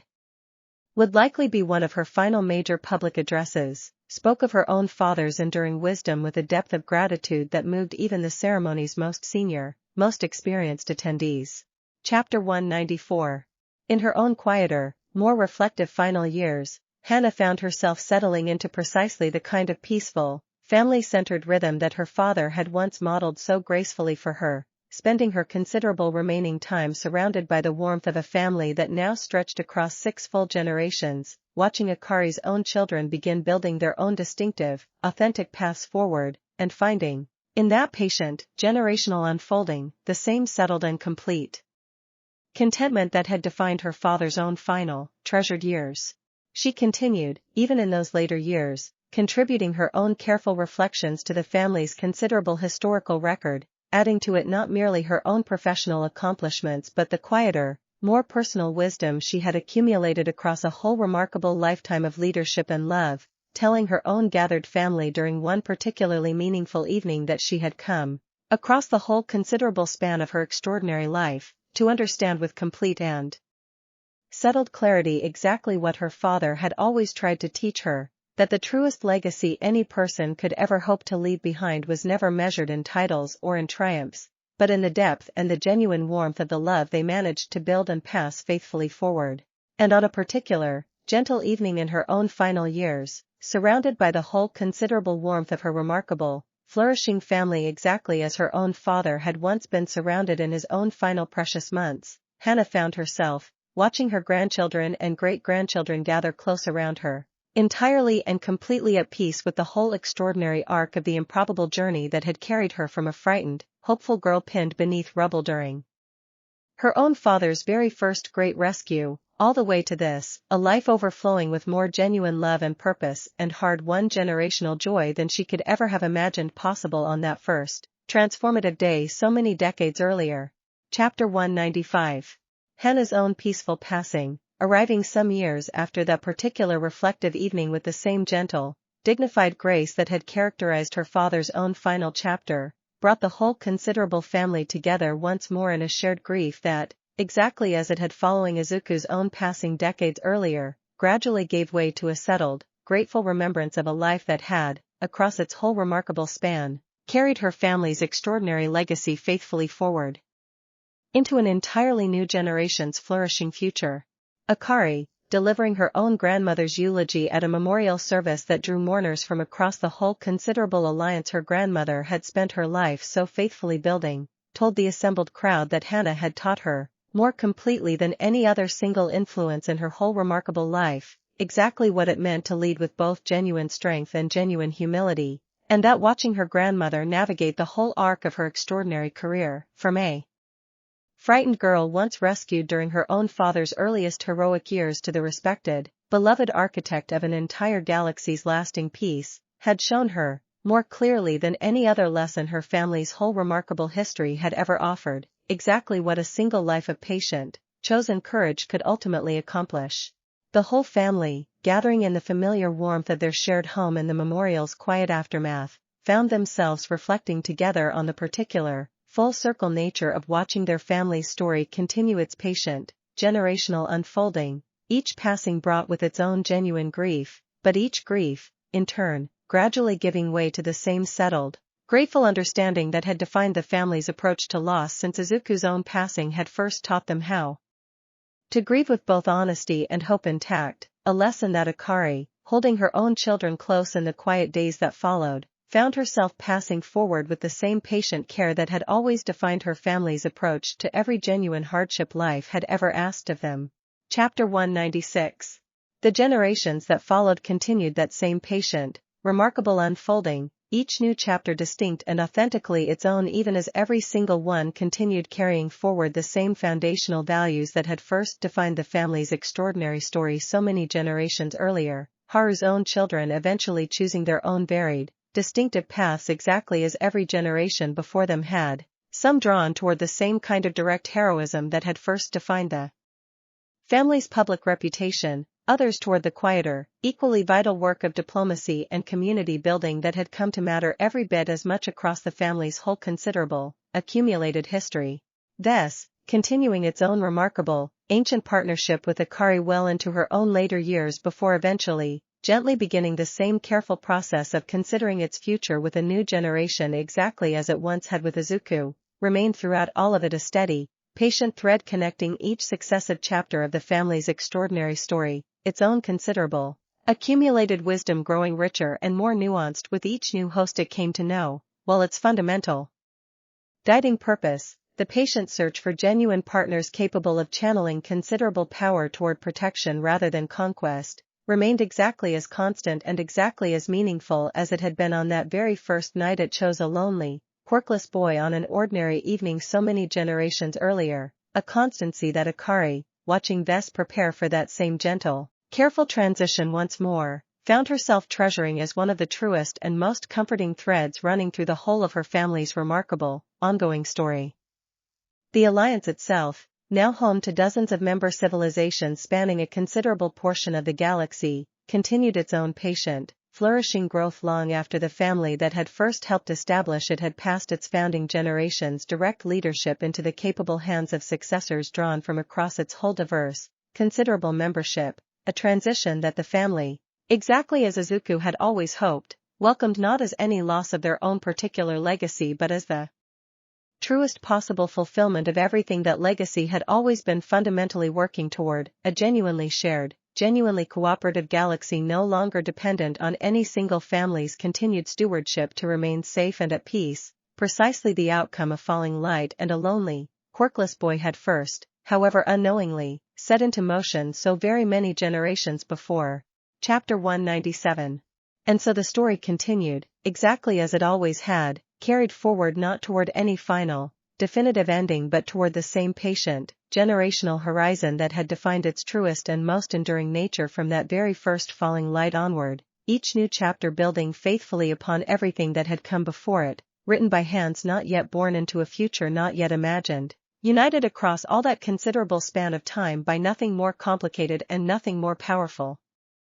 than the same simple, unbreakable choice that had first brought an ancient, patient intelligence to an ordinary riverside park on an ordinary evening so very long ago.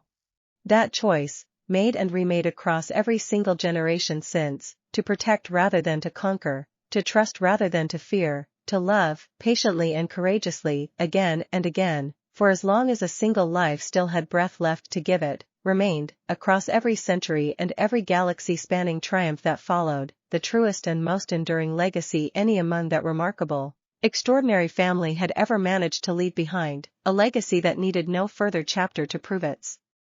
worth, because it had already, across every single year of its patient, generational unfolding, proven itself completely, that even the smallest, most ordinary choice to protect another person's safety and another person's happiness could, given enough patience and enough genuine, freely chosen love, grow to reshape the fate of an entire galaxy, one honest, courageous choice at a time, carried forward faithfully by every heart still willing to choose it. Thanks for listening.